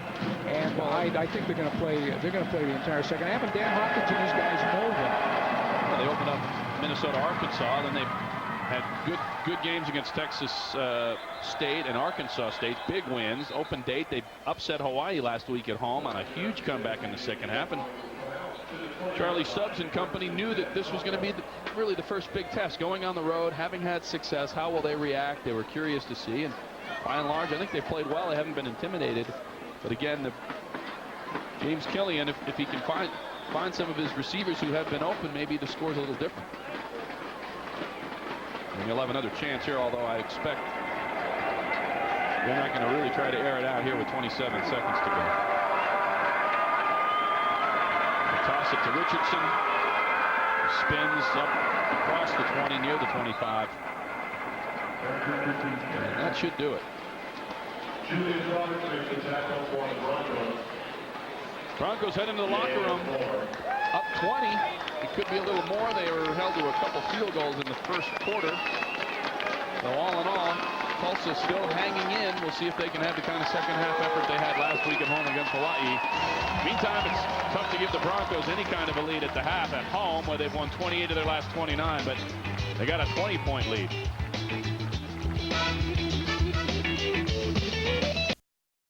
Continues here in Bronco Stadium. And not a dominating performance by any means, but still Boise State up comfortably 20-0. Craig Hislop and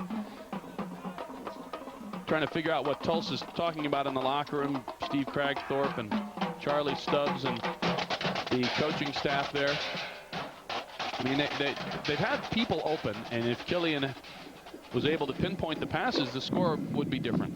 You know, these numbers by the two quarterbacks are not dissimilar as far as passes attempted and completed. It's just that when Dinwiddie winds up, he hits the longer passes. They're getting plays made downfield to a variety of 56 yards on one of them. So there are the totals at halftime. You can see more than a doubling in the total yards. First downs, the edge goes to Boise State.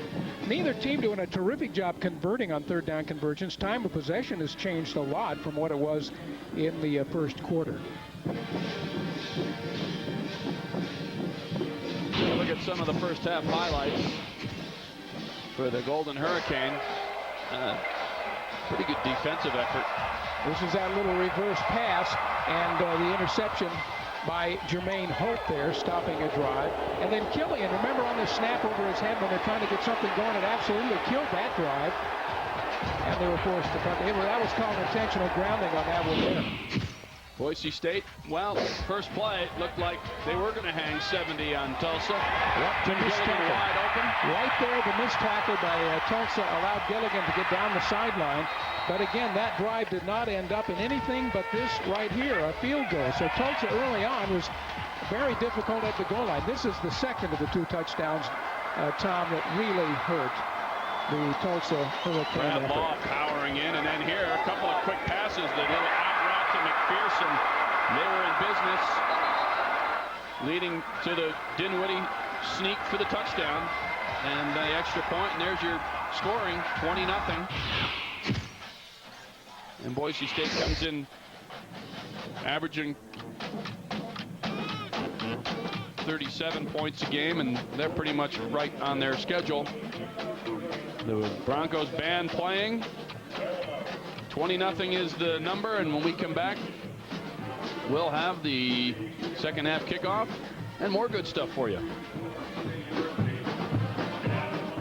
Those games where we see Oklahoma's defense all over the place, just dominate. But they're quick. They're quick. There's so much speed. Check this out.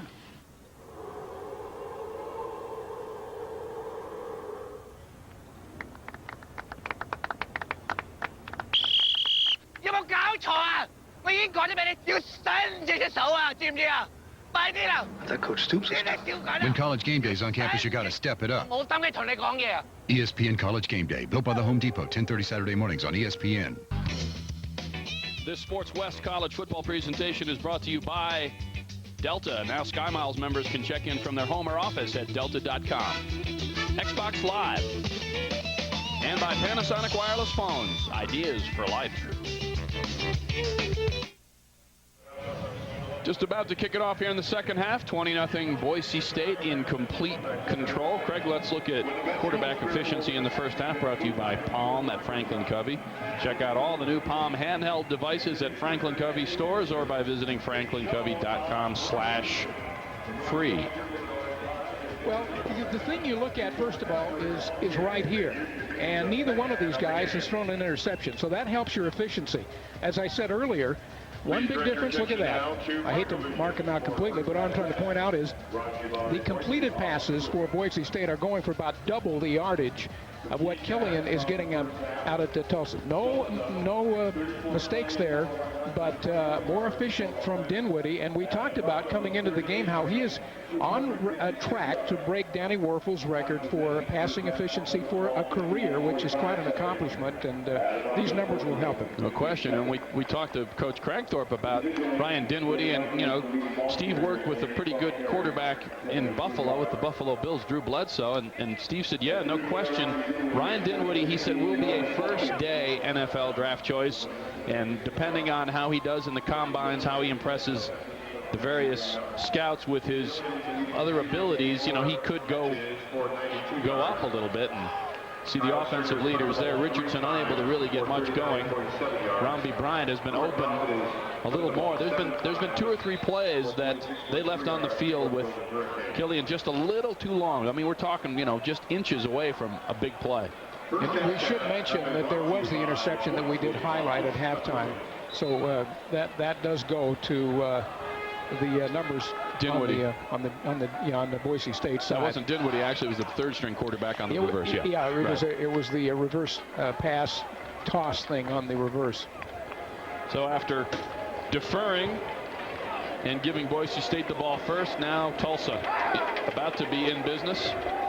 Tyler Jones kicking it off.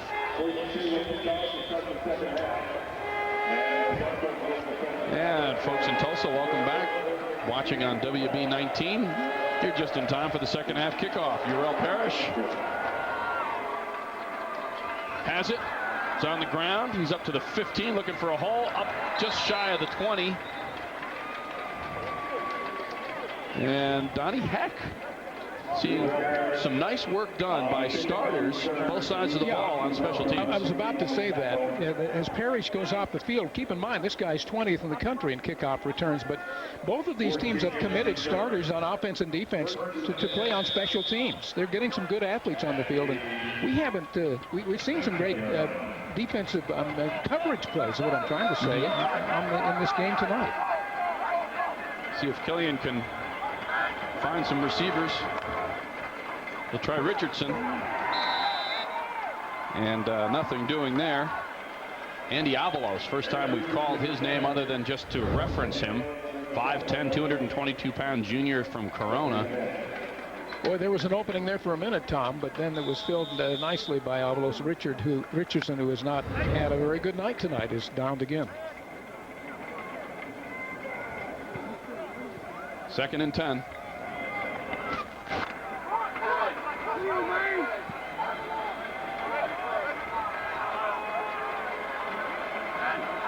There goes Landrum in motion.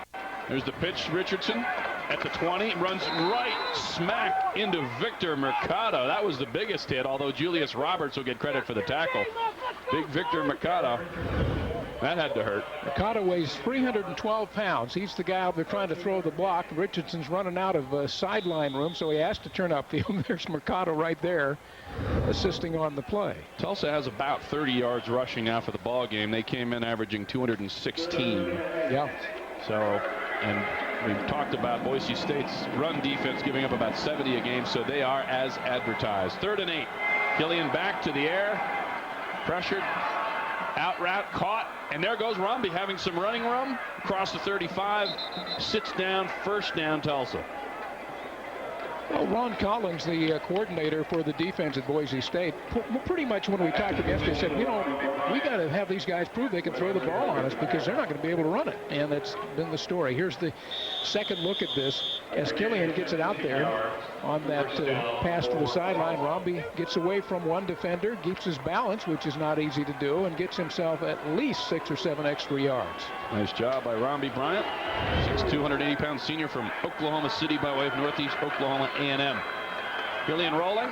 Oh, and he had a man briefly, but Gabe Franklin came back and was standing by in the light-up position, and I think he got a piece of the down Tulsa receiver. I believe that is the same Romby Bryant. Romby Bryant is the injured player with Tulsa on the field. This is how it looked out from under center, getting Killian out of the pocket a little bit, throwing on the move. Had him stretched out, and he was hit by Franklin at about the time the ball got there or soon afterwards. He walks off under his own power, and that's good news. James Killian, two-time WAC All-Academic, 3.5 GPA in his history major area. And you know what? Tulsa was the only scholarship offer Killian had. He was set to walk on at Kansas State, and they offered him a scholarship, so here he is. With a flare out route to Landrum, and runs right into coverage. And there's Gabe Franklin, a sure tackler in the open field. I don't believe they got back to the line of scrimmage. Maybe they did, barely. Well, the Broncos only gave up 121 first-half yards total offense to this Tulsa team, and they're making it even tougher this time as Franklin is up quickly on the coverage, and there is just nowhere to go.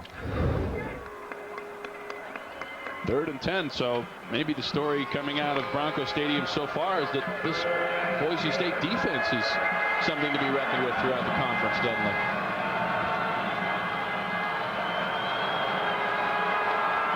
And here come the Broncos. Little lob over the middle to nobody in particular.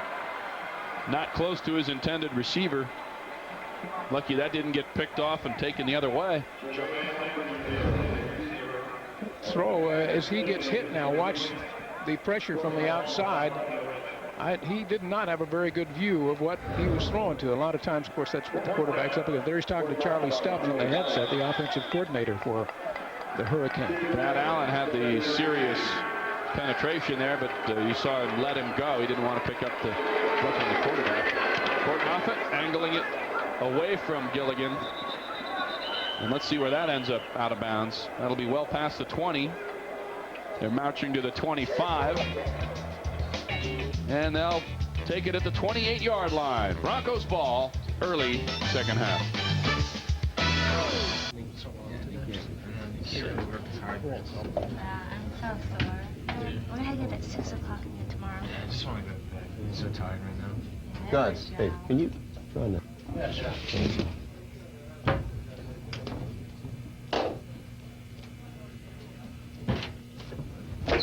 Go, Rebels! Thanks. Don't we always have it? Yeah, that's true. So let's have it off tomorrow? No. Big Ben Wallace. I think you're going in the wrong direction, right? Listen, dog, I'm beat. Some other time. Dog, huh? Let me tell you something. ESPN NBA basketball. I've lived the 24/7 mode, and I've achieved the ISO motion. I can clear the court to one side and take you one-on-one. Though nobody is better than Reg. Haha. The way I dunk on you is going to look unorthodox. Rated E for every... At the moment, the Broncos tossing the shutout, and here's some indisputable visual evidence. Greg Hislop. Now keep in mind, this is a Boise State defense that is 5th in the league, but in rush defense they are #1, and they are just closing down as you move the game along. Boy, Richardson taking a beating here as Boise State's getting the ball. Look at the rush on Killian on this play as he threw blindly. And there goes David Mikell. Nick Bunting bringing him down. They're becoming good friends through the course of this game.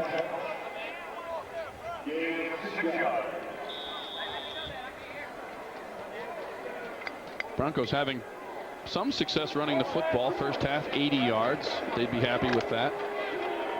Just about on their average. They came in averaging 177 yards a game on the ground, about halfway there now.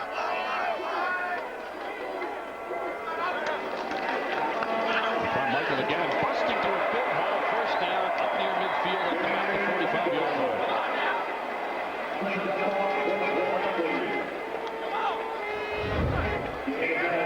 Nice interior blocking this time as the, oh my gosh, the hole is cleared wide open for Mikell before secondary players come in and finally make Shannon Carter coming up, another one of the true freshmen at work on the Tulsa defense.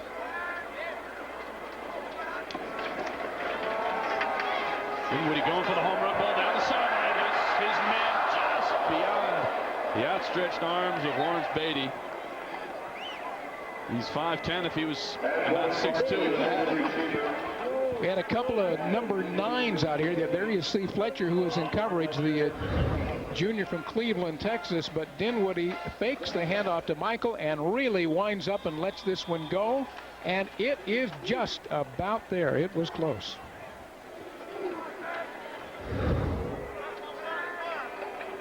Second down now. Mikell all by himself. Dinwiddie throws it high and away, missing Derek Schumann by quite a bit. You won't see Dinwiddie miss by that much. It makes me believe that there was maybe a confusion between the receiver and the quarterback on that. I mean, he missed him by a mile. Now watch 89 T.J. Acree out in the pattern, and he looks around as if it's intended for somebody else. Like, was that for me? He looks back toward Dinwiddie, and no, just didn't hook up.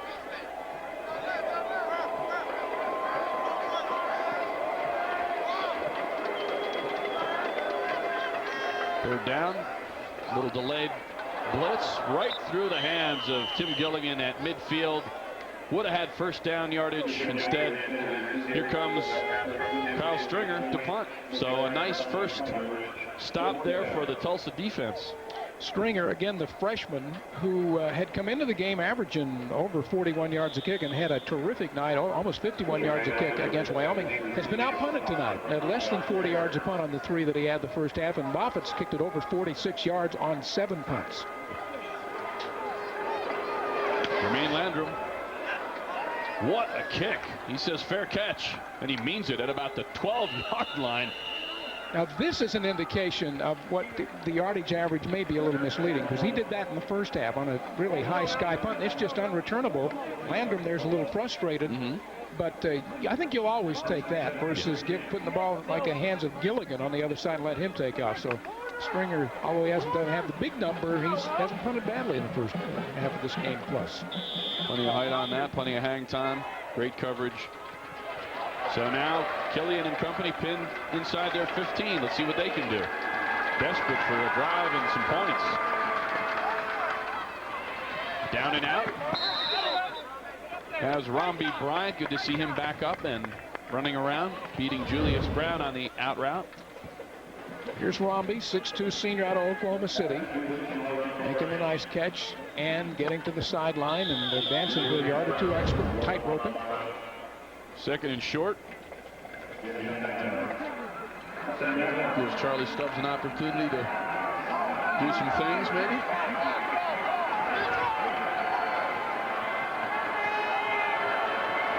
Landrum in motion. They'll try Richardson, and he loses yardage running right into the teeth of the Broncos. Andy Avalos, part of the greeting committee there. It'll be 3rd and 2, maybe 3. We talked to Austin Chadwick, number 59, the first half. He's one of the guys trying to clear the way, and Boise State will have nothing to do with it as Stoneham and Chadwick, Warheim and Mikado and Parrott pretty much caved in by the Oldhams and Allens and Roberts and Williams of the Boise State side. Solid run defense. We knew it coming in, and we've seen it tonight. 3rd and 2. Let's try to run it. And he will not make it. Paul Allen, the run stuffer, the biggest guy on the line. 6'2", 293 senior from right here in Boise and Timberline High School. Wow, what a stuff that was. Well, Ron Collins, the defensive coordinator, said he's one of the guys that just doesn't give a lot of credit, but this is the kind of thing he does. After, he had an interception in the Wyoming game after it bounced off a Wyoming player. And he tends to be a playmaker, a big senior, as you said, out of Timberline here in town. Well, I don't know what they're looking over. It's 4th and 1. They're trying to get him. I guess they're going to get a measurement out of this. It appears to be well short, but we've been wrong before.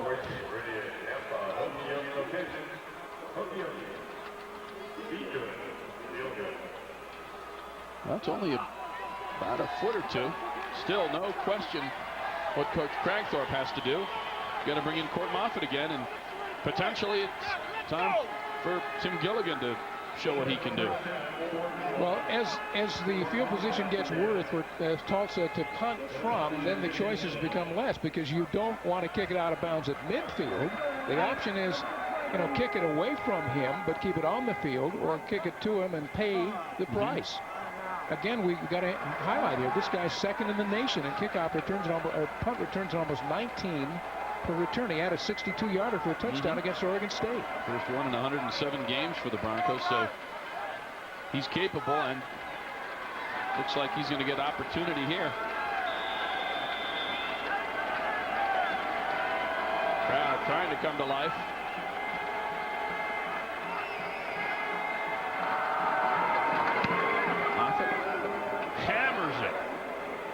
And Gilligan has it bounce off his helmet, and how about that for a punt? Gilligan unable to do anything with it, and the field position battle just turns on one big punt. So Boise State now suddenly buried in their own territory. They'll take over when we get back.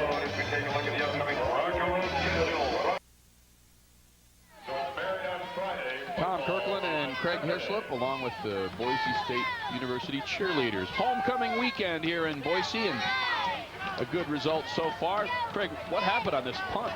We said the first half, Dan Hawkins told Gilligan, the first thing you always do is catch every punt. Nope, not like that. Moffitt kicked it long, and Gilligan didn't handle it very well. Tim just slaps it out of bounds to continue what has not been his best night. Dinwiddie from his own end zone hums it out on the out route, and Gilligan was breaking it over the middle, it appeared.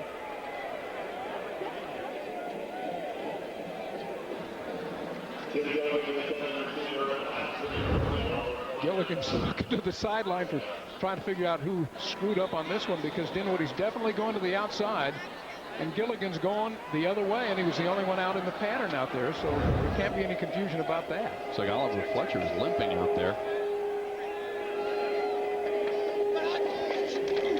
Here they come. Dinwiddie down inside his 5. Looks like there's a loose ball. Tulsa says they have it, but the official, I believe, is pointing to the ground. He's pointing to third down. Clint Roundtree among the many in the Golden Hurricane defense getting in there. Here's Todd Graham, the defensive coordinator. Tulsa's looking for a break here, obviously. Steve Crackle out there and thinking that was it. Let's see if we can see what happens. Now, Dinwiddie, under heavy pressure, is standing in the end zone, so he tries to get back on the field to play. He goes down, and it's just hard to say what happened after that. Coaches think they got the ball. You got 2 or 3 staffers out on that blue turf. Yeah, it's Todd Graham. And David Mikell not equal to the task of trying to block Roundtree, who was coming from the left side. Boise State at the 2.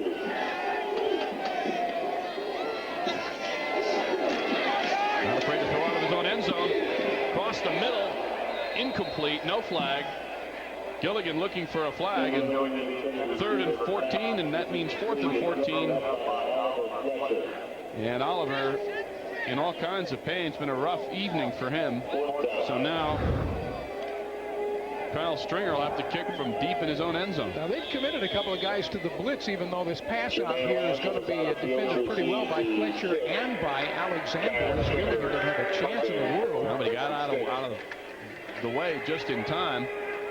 Stringer hammers it. And so excellent field position for Tulsa. They get it at about the 32, depending on where they walk it off to. Here's the break you're talking about, Craig.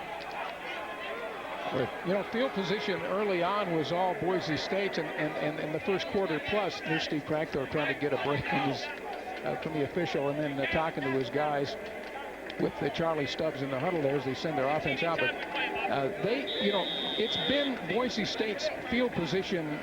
They've had the difference in that category up until right now. The short punt gives Tulsa a real chance here. Right now, get 50% off planning software when you purchase any handheld device at Franklin Covey. Right at the 40. They'll try to pound it with Urel Parrish down the sideline. Beautiful move, cuts it inside, and they're in business at about the 15. Corey Hall coming up from his Mike linebacker position to finally put an end to the Parrish run. Now, Parrish showing some moves there. Tom has played a lot of football here this season, mostly behind Eric Richardson. He's the stronger of the two guys. He's bigger, although they're both not real tall guys, but he makes a great move here at the sideline as Boise State's defender was basically faked out. He got another 3, 4, 5 yards because of that. Finally, the crowd coming to life as Tulsa tries to break the shutout. Little pitch, wide open. Solid tackle, though. Franklin coming in to put the wraps on the receiver. Now Chris Carr comes on a hard rush. Watch number 1 coming in the picture. He's a junior out of Reno for Boise State as Killian gets rid of this thing just barely. And Carr was in perfect position for a sack that time. Here's Garrett Mills. Big opportunity here for the Golden Hurricane to get right back in this game. Little option, Killian tossing. Nothing doing there. Parrish isn't going to run away from that, or is he? Look at this move. He avoids 3 on another spin-a-rama. Les Nurse finally throws him out of bounds. Now this is all shake, doesn't he? Yeah, and it's all to the short side of the field. There's not as much room to work with here, and there are more defenders in the area than Tulsa can handle after the pitch and finally the loss on the play, you think. A couple of missed tackles before Nurse finally runs him out at the 10. 3rd and 4. Key play here. You know they need 7. They're thinking 7. Not very successful in this situation during the season, during the game anyway. Killian looking for the end zone, has his man, touchdown Tulsa. That signal was not fast in coming, but I think it was a touchdown as Romby Bryant was getting to the sideline and the ball arrived just before he went out, but the official did not give an immediate signal. Well thrown ball from Killian. He had to run out. Yeah. A little bit of pressure. Let's see Bryant catching it. 1 and 2 strides at least. Plenty of feet. So from the other end zone, throwing on the move to the left. That's not an easy throw to make, and Killian got it there. So are they planning another comeback like against Hawaii? Brad DeVault hammers the extra point, so it's 20-7. Tulsa hanging around. 7 minutes, 9 seconds to go in this one. In the 3rd quarter, that is. Plenty of time for them to get back in it if their defense can continue to hold down the Broncos. So how about that? Well, they took advantage of the field position. Yep, the botched punt received by Tim Gilligan off his shoulder pad, and really Boise State unable to get anything out of their own end zone, and picking it up on the 40. Tulsa showing renewed confidence with the field position, and Killian led them right on in, throwing his 8th touchdown pass of the season. There's Killian there. We talked about it in the pregame shot of Medford in Oklahoma. Played 8-man football, and you're a college recruiter, and I don't know if it's tougher to draw a line on a guy who's playing 8-man football or not to really judge his skills, but they took a chance with him. Like you said, Tom, he was at probably for Kansas State as a walk-on. Yep.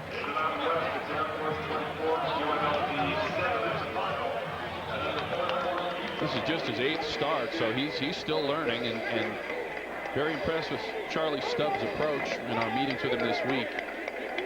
You know, he understands that Killian has a big upside in terms of his learning curve, but he's not afraid to give him plays that can make them successful, and we've seen with more confidence in field position, we've seen them punch it in for a touchdown.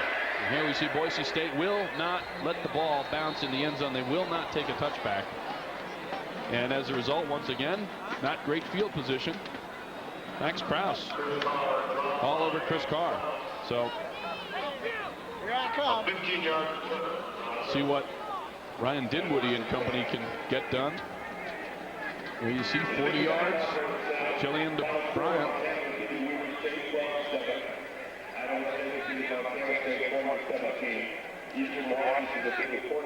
This crowd kind of lulled to sleep here.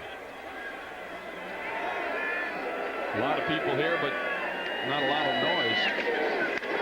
There goes Heck plowing right up the middle, still going up across the 20 to the 23 or 4. Michael Ledette making the stop. Remember in the first half, in fact, it was into the second quarter, and the Boise State frustrations were getting fairly high. They'd only had the 2 field goals, and they were only up 6-0. They just went to the running game, and maybe that's as the primary source of that drive that resulted in Law's score to make it 13-0. At least at the start here, maybe they'll do it again. There goes Heck trying to fight his way to the 25, and if he gets there, he's going to be right at the first down marker. And they say, yeah, first down. Josh Walker making the play. Here's what Tulsa just did. It starts out with Uriel Parrish's nice run. Again, he's listed as the backup runner, but he plays as much as Richardson. Killian under pressure completes the pass to the sideline, and then running out of pressure, what a nice pass to Romby Bryant for the score.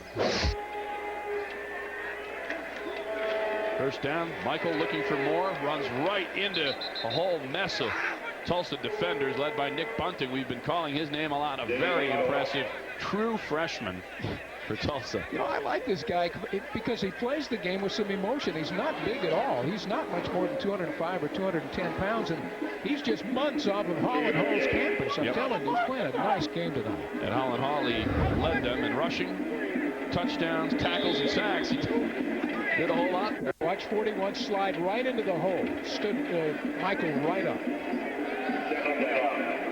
Second and long. Trips near side. Dinwiddie, time, rolling. There's plenty of running room, and he'll decide to tuck it and run. And decides to get out of bounds before he meets Mr. Bunting there. Setting up the third and short. There's nowhere apparently to throw. He's looking left all the way. Nothing over there. I better get out of trouble. And now here comes 41 into the picture, wisely keeping his hands off. A lot of freshmen would have made a mistake and maybe hit it just a step off the sideline. But again, that's Nick Bunting for you. Chased the veteran quarterback out of bounds. Good big play here for Tulsa. They stop here, they get the ball back, and they're a comeback team. You've seen that.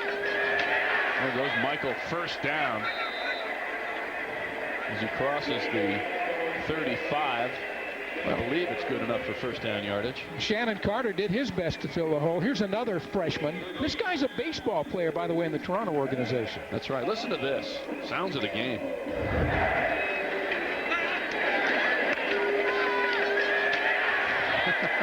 Wow. Shannon Carter, that's right, drafted by the Orioles in the 4th round back in '97. Joe Carter's his second cousin. He knows how to play the game. Here goes Michael again. More pads popping as he approaches the 40. And I think you're right, Craig. I think they've decided that, you know, we're going to go ahead and pound it a little bit.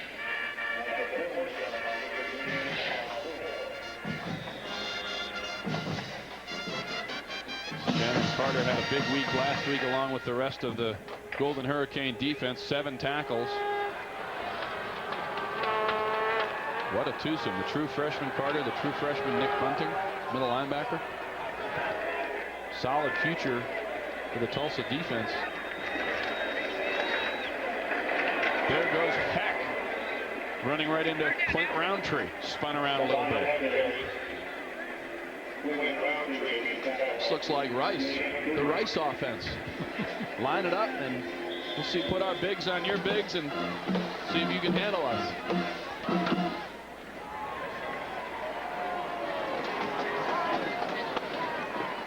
There's been a play or two designed to be a pass on this drive, but you know, Tulsa hasn't allowed that to happen, so it's still a running drive so far. Increase to 30 short. Pump fake. Dinwiddie trying the sideline. And well defended. That's Lawrence Beatty unable to haul it in. Jermaine Hope right there in coverage. Dinwiddie pumps and then throws long. Number 7 Hope comes into the picture, trailing, but you know the pass was short, so it gives him a chance to defend it. A rare underthrow ball from Dinwiddie. If he airs it out there, that's a touchdown. We've seen him overshoot 80 as well earlier in the game. Stringer puts the foot into that. It's the twisting spiral, gets a bounce, out of bounds at about the 20, 21-yard line. Tulsa in business. Down 2 scores. They're in this thing. The Broncos unable to pull away yet.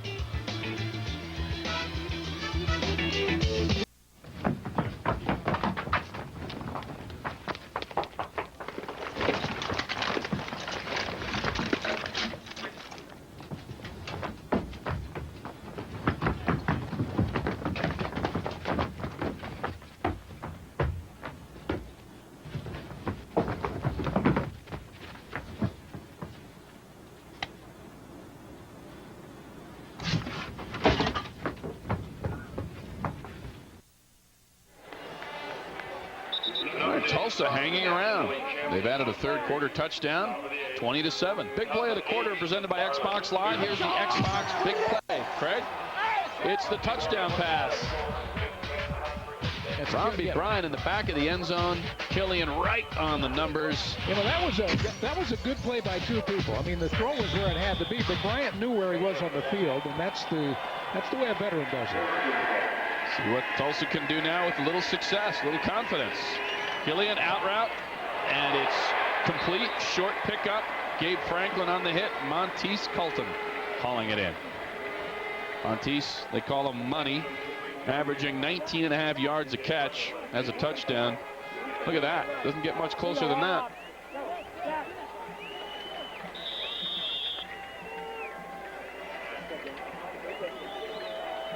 And Tulsa's managed to lull everybody down here.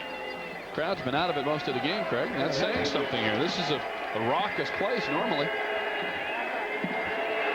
2nd and 6. And there's a flag. You saw flinching on the left side. Could have been big 78 Jeff Parrott, maybe Victor Mercado. Somebody on that left side. Snap. False start. Offense. 5-yard penalty. Still 2nd down. Last week in the game in Tulsa against Hawaii, at halftime, Steve Cragthorpe, his team was down but trying to come back, and he went in and said, guys, look, we're not playing to win. We're playing to avoid losing. Go out and go for it. If there are mistakes, I'll take the credit for it. And it seemed to loosen them up, and maybe something like that happened at halftime again. Now the crowd coming to life. 2nd and 11. Broncos poised to bring people. They do, and Killian up the middle. Nothing doing there. He spins it outside. This is going downhill in a hurry, and there's a flag. That's going to be some kind of a face mask, either 15 or incidental 5-yard. Andy Avalos, part of the greeting committee there. Boy, they are quick to the ball on this one. Killian did his best to get away from it. It was a quarterback draw. It looked like it all the way, but now he's trying to dodge blue jerseys, and the more he tries, the more blue jerseys we get. Now watch for the face mask right about here. 5 or 15 is the only question. Yeah. See what Dan. Personal foul. Face mask by the defense. 15 yards from the previous spot. Automatic 1st down. We'll take another look and see if we can see it. Avalos has a handful, and he's not right letting there. go. He got every one of those 15 yards on that one. And again, we see the big break starting to go Tulsa's way. This is not a position Boise State's used to being in this stadium. Not at all. They've won 14 of 15 straight league games going back to the Big West days by an average of like 55 to 14. They blow people out here. And they have won 14 in a row, 10 in a row in conference, and 28 of their last 29. So they win all the time here. And normally by now we're seeing the 2nd and 3rd stringers in, but Tulsa right in this. Killian pump faking, trying to sideline, and it's picked off. Julius Brown playing that one, and that was a bad throw, unless there was a breakdown between Bryant and Killian. Maybe obviously Killian thought Bryant was going outside, but an errant throw, and this is a pick Again, the pump and then the go, and it is intended for number 82, but it's thrown too long and too far to the sideline. And Boise State's interception is a big break for the Broncos as Tulsa trying to get something going. Just his third interception of the season. And let's see if that can jumpstart the crowd and the Broncos offense. So far, Dinwiddie accomplished very little here in the third quarter, and it's almost over. And look at that big play. Jeremy Davis, this week's Defensive Player of the Week in the Western Athletic Conference. 3 sacks against Hawaii. He's been hurt with a tender knee. Wow. He was responsible for 19 yards and losses in those 3 sacks against Tommy Ching last week. That's a nice defensive play. On this defense, it's so young, playing his 39th game. One of the seniors they rely on. And you see top of your screen. There goes one of the Boise State Dead ball. False receivers. start. Offense. 5-yard penalty. Still second now. Yeah, the 5-yard jump on the defense.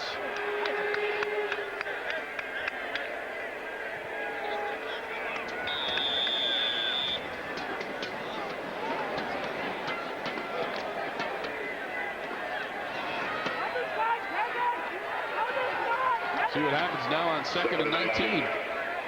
They had a big break and the offense falling apart. That shovel pass isn't going anywhere either. Very well scouted once again. Jeremy Davis right in the middle of that play. See what Brandon Lohr's part in this is as well. Number 97 for Tulsa as the shovel pass goes up ahead to Mikell. There's Lohr right there, and Davis comes over to help him. They didn't have a chance on that one. So now, here's your 3rd and 21 play. Tulsa's defense has turned that turnover, and they've not let Boise do anything with it. Dinwiddie over the middle. No flag. Certainly Jerry Smith thought he was interfered with. And Ryan Dinwiddie, he's not used to this kind of problem. I mean, this third quarter, he's done nothing. You come off a 40 of 60 passing night on the road. For 532 yards, all career highs. And come home and find this kind of defense thrown up by Tulsa, especially in the second half. Here's the throw into some traffic. He tripped, and he thought it was not his fault, that's for sure. Kyle Stringer puts the foot into it. Nice kick. Here comes Landrum. Has the corner. Has more up near the 45-yard line. Great field position once again for Tulsa. Colt Brooks, backup linebacker, bringing Landrum down after a pickup of about 10 on the return. So this game is tilted the way of Tulsa. That was not a bad punt in the meantime, but I'll tell you what, they do the best with it. Here is Landrum. He's out of Benita.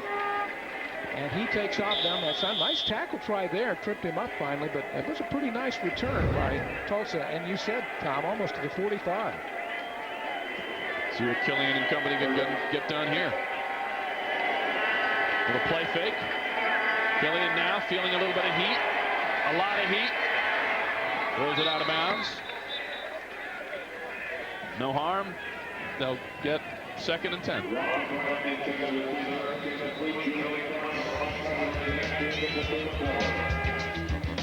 Step aside here. This game has become very interesting. Tulsa hanging right in there looking for more. WSAP, check it. Boom! I'm here. Straight out of your nightmares.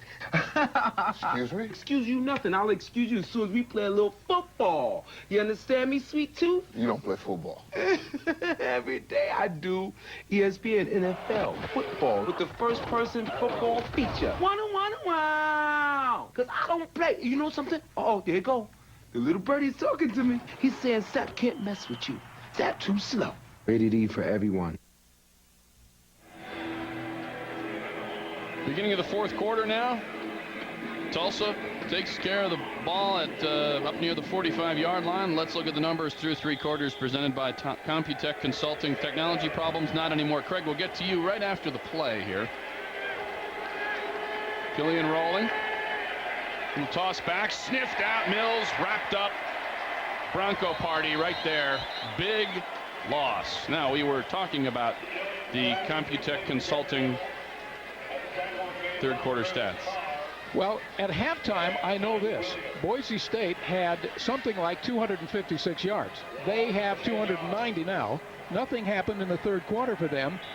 I don't think Dinwiddie completed a pass. No, he has not completed a pass in the third, did not in the third quarter. Look at the time of possession down at the bottom. It's basically dead even. Tulsa back in it. That play was a big lift, though. Got the crowd involved. Now 3rd and 20. So we'll see what Killian comes up with here. High snap, hauls it in. Plenty of time. Looking. Now he's under the gun. And he's going to run. This is what he does so well. Stumbles. Whoa, flipped in midfield. Not enough, though. Picked up about 15 or 16. Brad Allen finally meeting him in midfield, but still set up another punt for Court Moffitt. So this is where we see the guy who's their leading rusher. He just takes off. There's an opening. He can scoot. Here's a guy that goes 6'4", 214 pounds, but playing that 8-man football in Medford, you learn how to get down. Oh, you do. Came in with more than 300 yards rushing, averaging more than 6 yards a carry. And now, once again, we'll see if Tim Gilligan can make a play. Moffitt hammers it right down. Gilligan is going to let it go, and look at the ball batted. It'll be about the 4 or 5 yard line once again. Tulsa has turned the field position game all the way around, and it'll be a very long field for Ryan Dinwiddie and the Broncos offense to try and work. 20 points. They're averaging 37. We haven't had a lot of numbers in this game, obviously, and so in that regard, you've got to consider Court Moffitt and what he's done punting the ball as far as MVP of the game, and that is not lost on that guy right there, Steve Cragthorpe. It was into the fourth quarter, and his defense has not allowed Boise State to do anything in the second half. They've been right on them as if they've been in the huddle. On some of the plays, it's been phenomenal. They've been right there as the play developed. Double receivers near side. Mikell behind Dinwiddie. Again out of his end zone. He'll try the sideline, and it's picked off and dropped. Great coverage there by Fletcher. I'm really impressed with the corner work by Fletcher and Hope. Had that in his hands. He made an interception toward the end of the first half against Hawaii last week and started to turn the game, and you think a guy that's played a little football as he has, comes out of a junior college to them, would have had this one, and he is disappointed. That would have been a big break. And once again, Mikell trying to get to the 5. It's tough sledding in there. Very little running room all of a sudden. And, it appears Dinwiddie's been a little short on his last couple throws. Yep. Josh Walker in on that one. Along with Nick Bunting. Called Nick's name several dozen times tonight. Trying to get a little room to work. There's Mikell. He's bumped down at about the 3 yard line. What you try to do in this situation is give yourself a little room to work. Get a first down or two, and even if you have to punt it away, then you're in better position. Boise State's not having their way here. There goes Dinwiddie, not his forte, and once again, Brandon Lohr on the stop. It's 3 and out. And Kyle Stringer's going to be punting from his end zone again. Boise State fans are still looking for Ryan Dinwiddie's first completion of the second half. I believe he's trying to stretch for the yardage there as he runs, but you can see he's not nearly as nifty as Killian. Phenomenal defensive effort by the Golden Hurricane. Defensive coordinator Todd Graham doing a wonderful job with this team. Remember last week, they shut down Hawaii in the second half as well, so the adjustments going very well. And he's wrapped up. Landrum scooped it up and pays the price at about the 35-yard line. Connie Heck, this backup running back, doing some great work on special teams. 20-7, Tulsa trying to get back in it.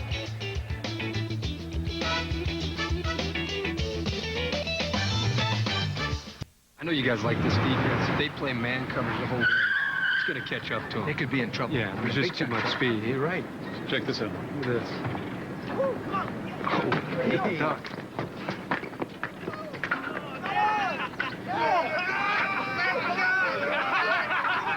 Isn't that the offensive coordinator? Yeah, I think it is. Coach. When college game day's on campus, you got to step it up. Should we call somebody? ESPN College Game Day, built by the Home Depot, 10:30 Saturday mornings on ESPN. Ready, Boomer? 1, 2, 3!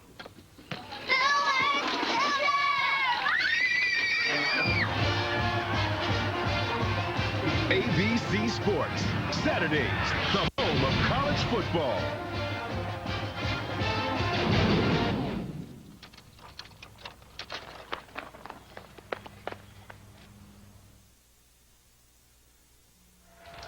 Sports West is your source for sports on the internet. Find the latest information on schedules and upcoming telecasts, and be sure to enter to win exciting prizes, tickets, and special promotions from these featured sponsors. Log on now at sportswest.tv, powered by I4 Solutions. Killian will go back to the run game, and there goes Parrish through the line across the 40. Short pickup.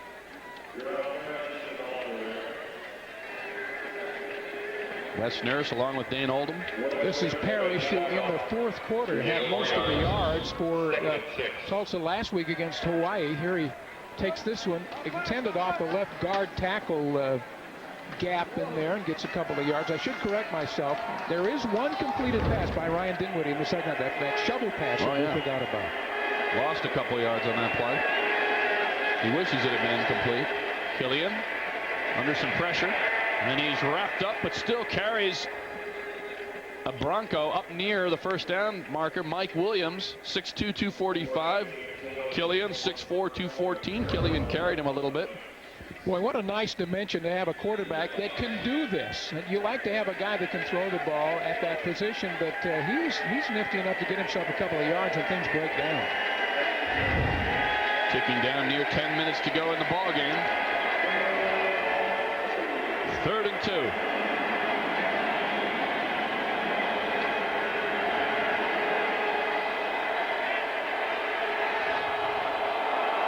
Little option. Killian plows forward.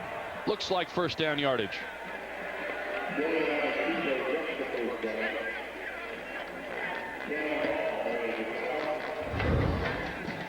Cam Hall on the play. Killian decides there's no choice there really to get it out to Parrish. He turns it upfield. We're getting to the point now with 5 minutes gone in the fourth quarter where Tulsa can't be satisfied anymore with hanging around, which they've done a great job of doing. They got to start converting. It's a big drive for them right here.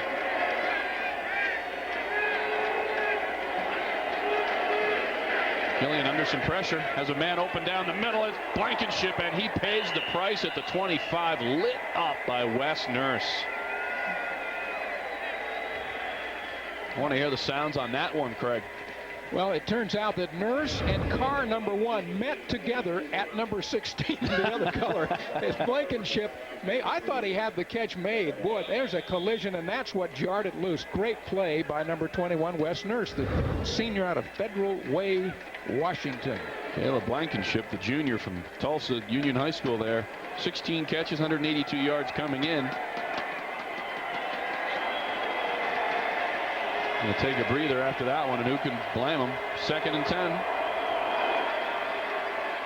Killian out route has Mills, and he's dragged down, breaks the tackle, fights forward, close to the 40. Gabe Franklin finally brings him down. He looks like he broke free from a Wes Nurse tackle, and that little extra effort sets up 3rd and short. Yeah, Killian hurried that pass.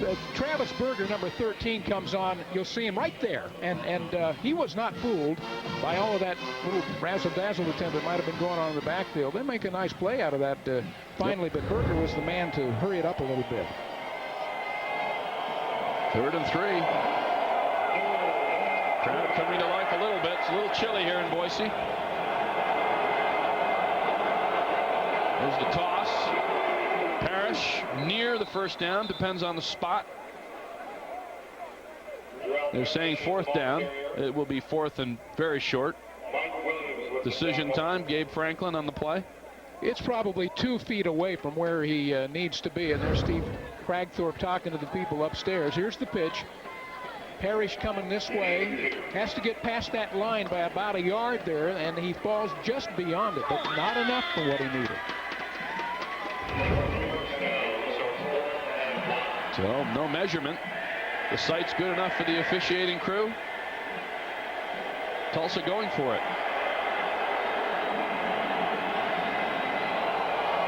I like the quarterback sneak here.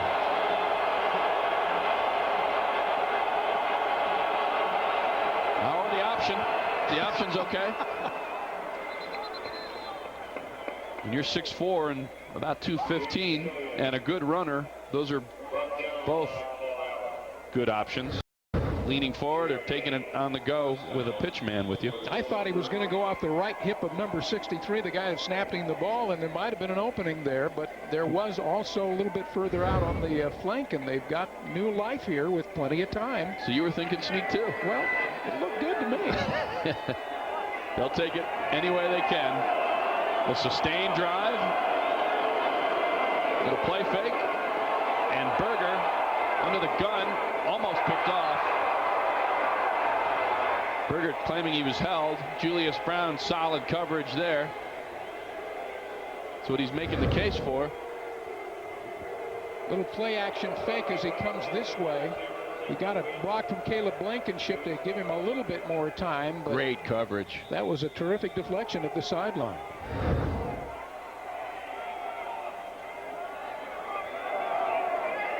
Personnel packages on both sides changing. 2nd and 10. Tulsa's been blown out in the last 2 meetings. They are right in this one. Here comes people over the middle. And they're going to call that incomplete, I believe. Wes Nurse. Now they'll say you got it. This is a pass to one of the twin tight ends. Number 20, Garrett Mills out of Jenks, and Tulsa is going to make the catch, and then the stop is made. He and Blankenship again had come in as the leading receivers on this team, sharing that title with Romby Bryan. 3rd and 6, and all the while, Dan Hawkins watching the clock tick down. Not a very explosive performance by his team, but so far, so good. They're still in complete control of the game, but Tulsa's made it very interesting here. There goes Killian looking for a hole.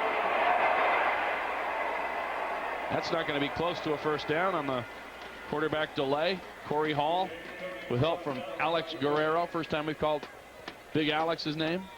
6'1", 272-pound sophomore from Brea, California.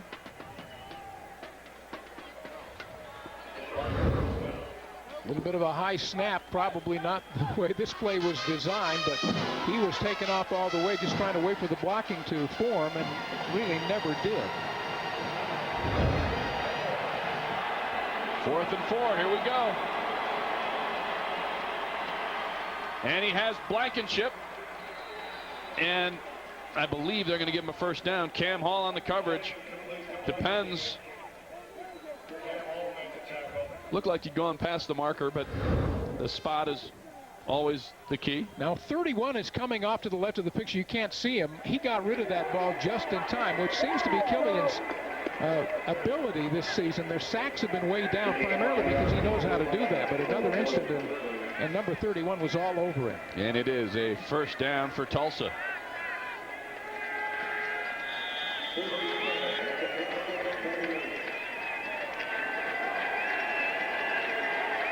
Wonderful job by the Tulsa players and coaching staff coming in here. Very difficult place, and they're taking this right down to the wire.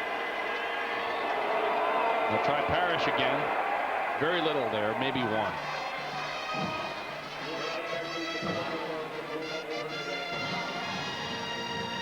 Well, everything's working out. I said a while ago that time wasn't a problem, but it is becoming now a bit of a problem when you consider you need a couple of scores. Here's the replay to Parrish trying to get past that thing before it was filled up nicely by Boise State.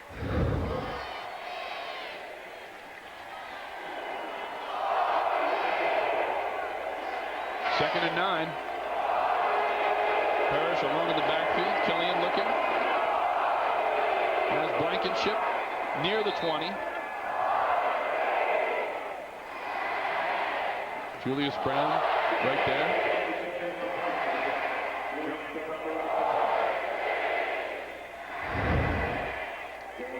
Here's Blankenship. His dad, Bill, is the head coach at the best team in Oklahoma right now at Union. Best team in the state, and he makes a nice play to make the grab and takes 2 of them to get him down this time. He's a big guy at about 225, 230.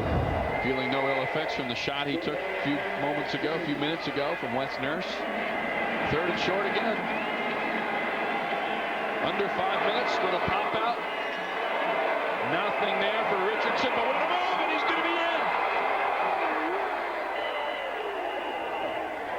Eric Richardson on the little fly option coming by the quarterback. What a cutback, and look at this. This crowd is stunned. Tulsa's right there here with enough time left. You know, this play looks like it's strung out well enough that it's not going anywhere. I don't know. It looks like Boise State relaxes just enough. He takes advantage. He goes in from about 20 yards out. One move, and all of a sudden, the big blue field opened up for Eric Richardson. This is 4th rushing touchdown of the season. After the touchdown, unsportsmanlike conduct by the offense. The defense is elected to take the foul on the ensuing kickoff. Did they celebrate, Craig? I didn't see it. Did they have too much fun in the end zone? And that's an uncharacteristic loss of poise by Tulsa this season. Yep. And in a game of field position, you need it. You need that back. They're a touchdown and a PAT away from a stunning upset if the defense can hold and they can get the ball back. What a turn of events here in the second half. It was 20-0 at the half, but once again, Tulsa has dominated in the second half.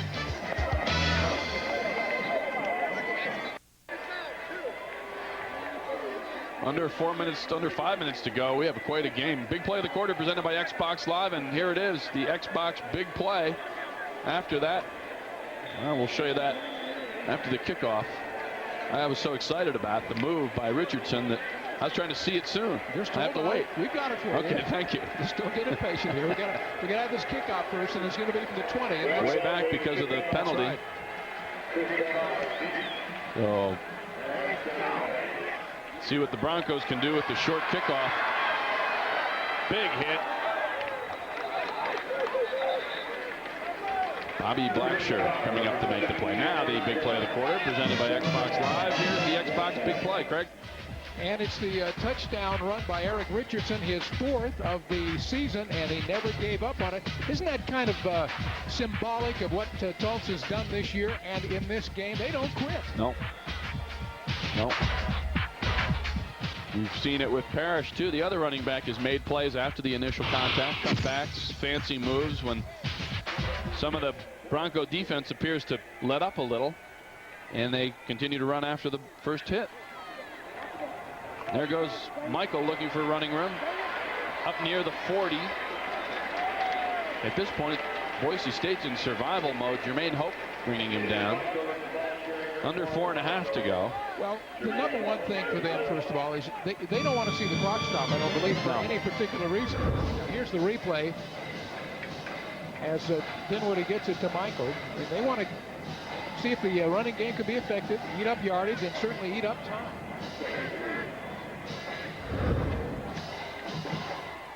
There goes McPherson popping back. Mikell right up the gut, nothing doing there. Didn't get to the 40. That'll set up 3rd and short. And again, Ryan Dinwiddie with one completion in the entire second half. Here's a guy who completed 40 last week for 532 yards at Louisiana Tech. 40 of 60, 532 yards. Those are all career highs for him. One completion in the second half, if my numbers are right, for -2. And they never are wrong. Now, 103 yards running from Mikell. You know, Killian's outplayed Dinwiddie the second half. I mean, he made a couple of 4th down plays that were big on that touchdown drive. Huge play here. They're going to keep it on the ground. They go to Mikell, and he will get first down yardage across the 42, 43-yard line. Jeremy Davis. This Tulsa defense has been tough all night. The roughing up of Dinwiddie in the end zone, and they'll try the running game. Some helmet and pad popping there. And Dinwiddie tries to tuck it and go. No chance. And earlier on that same exchange, they thought they had a fumble down there. Tulsa did earlier in this half, and they weren't given credit for it. Under 3 to go. Broncos trying to ice the game. Beautiful move by Mikell. And he stays in bounds. The heady play there by the senior running back. He took on the contact. He could have gotten a few more yards trying to turn the corner and get out of bounds, but he basically took the contact, sat down, and the clock keeps running. Shannon Carter on the tackle. You know, I think the story is going to be, when you read the game story in the paper tomorrow, how the running game came through when Boise needed it. On a couple of drives, they just settled down and ran the ball down the field and scored. And now they're not so concerned about scoring points, but they want to keep the ball in their hands and use the clock. And then the points will be the afterthought if they get close enough. But now there's only 2 minutes and change left. There's the toss. Heck, nothing there. He loses 2 or 3. Oliver Fletcher coming up hard from his cornerback spot. Is it possible that Ryan Dinwiddie could go a whole half with 1 completion for -2? It hasn't happened very often, I'll bet you. Here's Heck trying to get to the outside. And again, Tulsa's white and gold trying to string it to the sideline. Would have preferred him to go out of bounds, of course. All right, Tulsa's called a timeout. We're going to step aside. 2:09 left.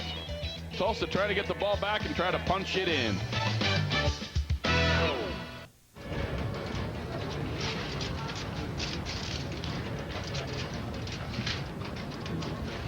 Hey, Tiger. Yo, Stu. How you doing? Good. We still on for lunch?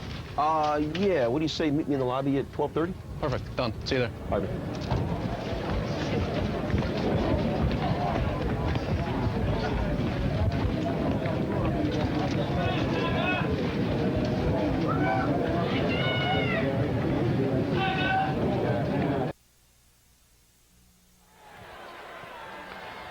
Ryan Dinwiddie struggling here in the second half in a big way, and here's a guy who's over 7,000 career passing yards and total offense yards. He's not used to this. Totally handcuffed by Tulsa. He'll try one now. And he has his man, T.J. Akron. And the crowd with a big sigh of relief.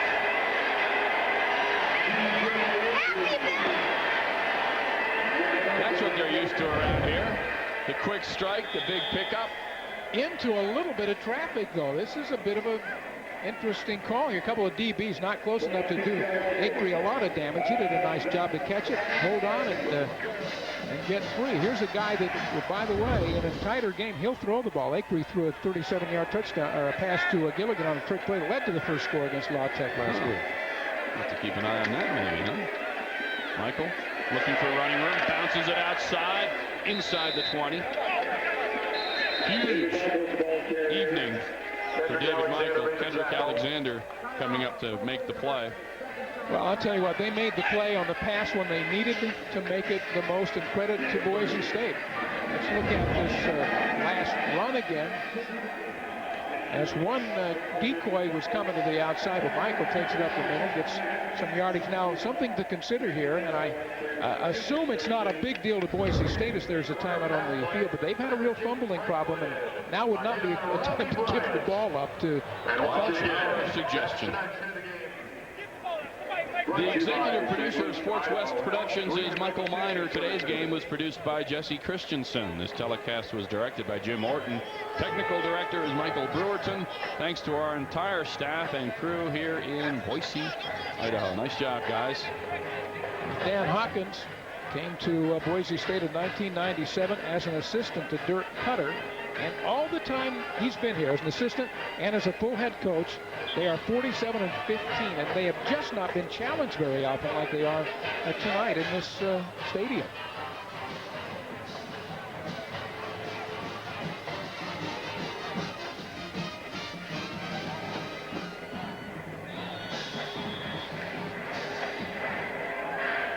David Mikell coming back with a solid effort. Ran for 99 yards Saturday at Louisiana Tech, going over 2,000 yards. 5th in school history. And he's actually moved past John Francis into 4th with this big effort, and there he goes, right up the gut, down inside the 10, and that could do it. That may ice it. Jermaine Hope making the play, and speaking of that man, at the conclusion of the game, we present the most valuable performance presented by NordicTrack.com. Life's an adventure. Get ready for it online. Tonight's NordicTrack.com MVP is David Mikell. Big number 3, ripping through Tulsa for more than 120 yards on the ground.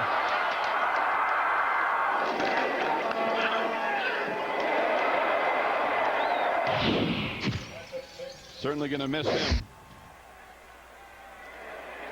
Averaging 5.2 yards a carry, and he'll try again. Nothing doing there at the 5. David Mikell gets a yard. Yeah, Michael's been the guy, certainly in the second half when they needed something to get done, and they've done it on the ground. Here's a guy that came in as their number 5 career rusher, 14th in the country in rushing. An average game for him this year is about 111 yards, and the WAC leader in all-purpose running, and he's more or less saved their bacon in this game when the pass in the second half wasn't getting it done. Ryan Dinwiddie didn't have one of his typical performances here tonight, but certainly his work over the last few years has made a big friend out of Tim Gilligan, the wideout. Well, I think he's a great player, and the fact that he didn't do so well shows what Tulsa's done. Let's listen to what Gilligan has to say. I've been here ever since we got here as freshmen, so I've known him for a while now, and I mean he's a great guy. He's a great leader. He knows how to win out there on the field, and he's probably one of the most competitive people I've ever been against, or on the same team.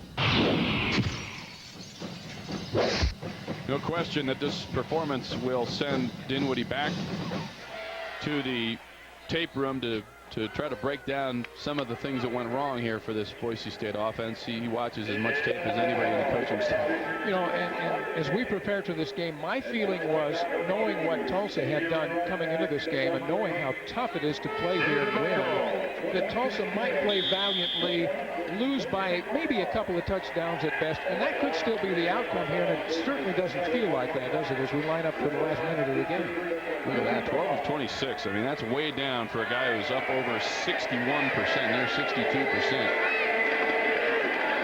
There goes Mikell, pounding his way, touchdown.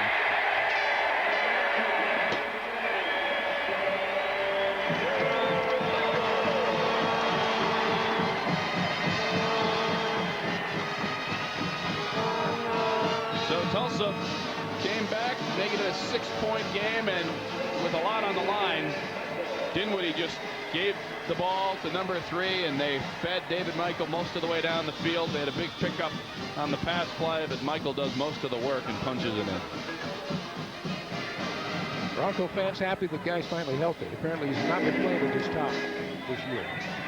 Yeah, that'll make it 27-14. And a workmanlike effort from Boise State. And here's the replay. You see Mikell sees the hole, and a guy of his stature, when he gets near the goal line, he's not going to stop. Shannon Carter thought he had him wrapped up at about a yard out. Watch number 19 filling here. He just couldn't handle it. Michael's too strong. He barrels in him at the 3-yard line, spins off, and goes on in. That's right through there. 6 for number 3. 49 seconds to go here.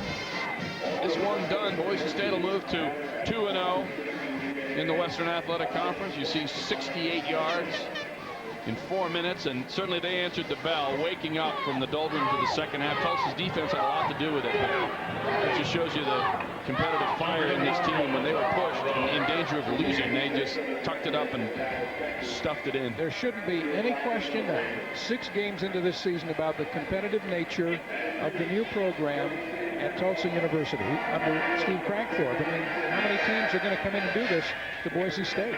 No question about that. And you meant to say the University of Tulsa.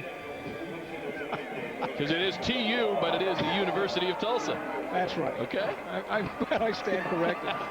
It's the Hurricane, singular. Exactly. Big kickoff. And he will not bring it out. There's Uriel Parrish. thinking about it. 49 seconds to go. Here's Steve Cragthorpe. What do? You air it out, or you just run a few plays and get out of here? I don't think these people are that kind of competitors. Nope. You know, they're going to go for everything they can here. That wouldn't honor the effort they put in for the other 99% of the game. See the situation there. I don't expect Boise State will be calling any timeouts.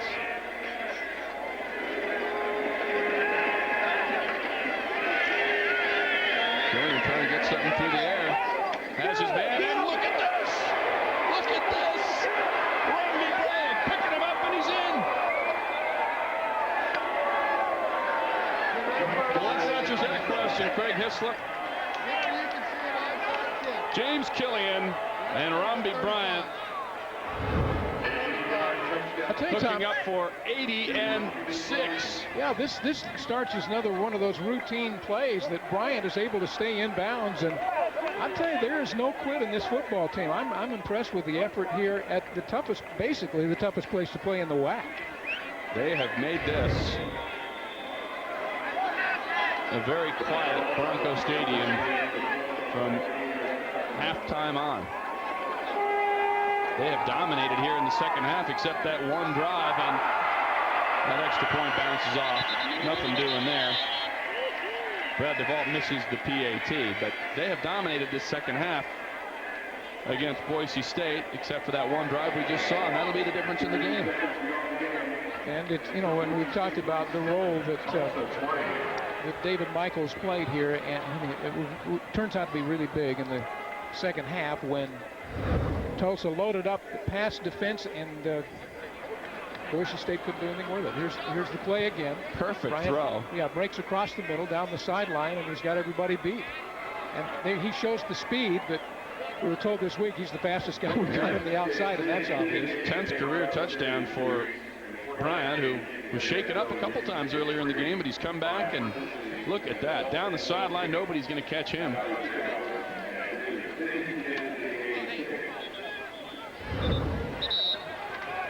Killian has to feel good about himself, and Steve Cragthorpe, he's got a confident, that's a dangerous football team for the rest of the season. Now the onside kick, this will be interesting. He's thinking 38 seconds.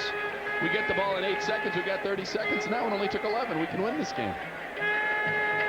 So teams traditionally put what they call their hands teams on, and that's what Boise State's done here. All the guys that are the sure-handed ones are going to have a chance to field this kick right now. That right side alignment looks like 5-on-3. If he kicks it to his right, and he's trying this way, and whoa, big scoop up made. Nice grab there made by the cornerback Gabe Franklin.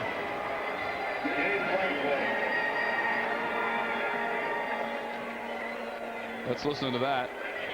Big collision.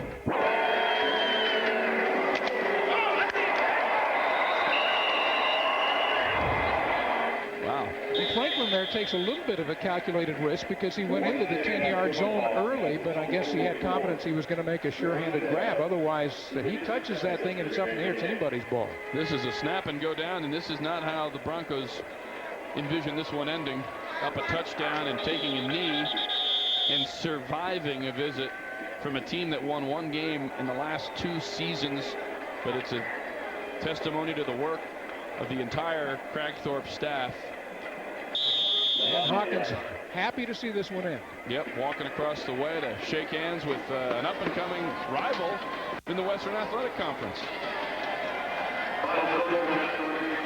Dan says nice job to Clint Roundtree. And there are no moral victories. I can guarantee you Steve Cragthorpe didn't come here to have a close loss, but you see signs of a program growing. You come in here and you hold this team to 27 points and you lose by a touchdown. I mean, that's an exceptional effort. We're going to come back and wrap it up.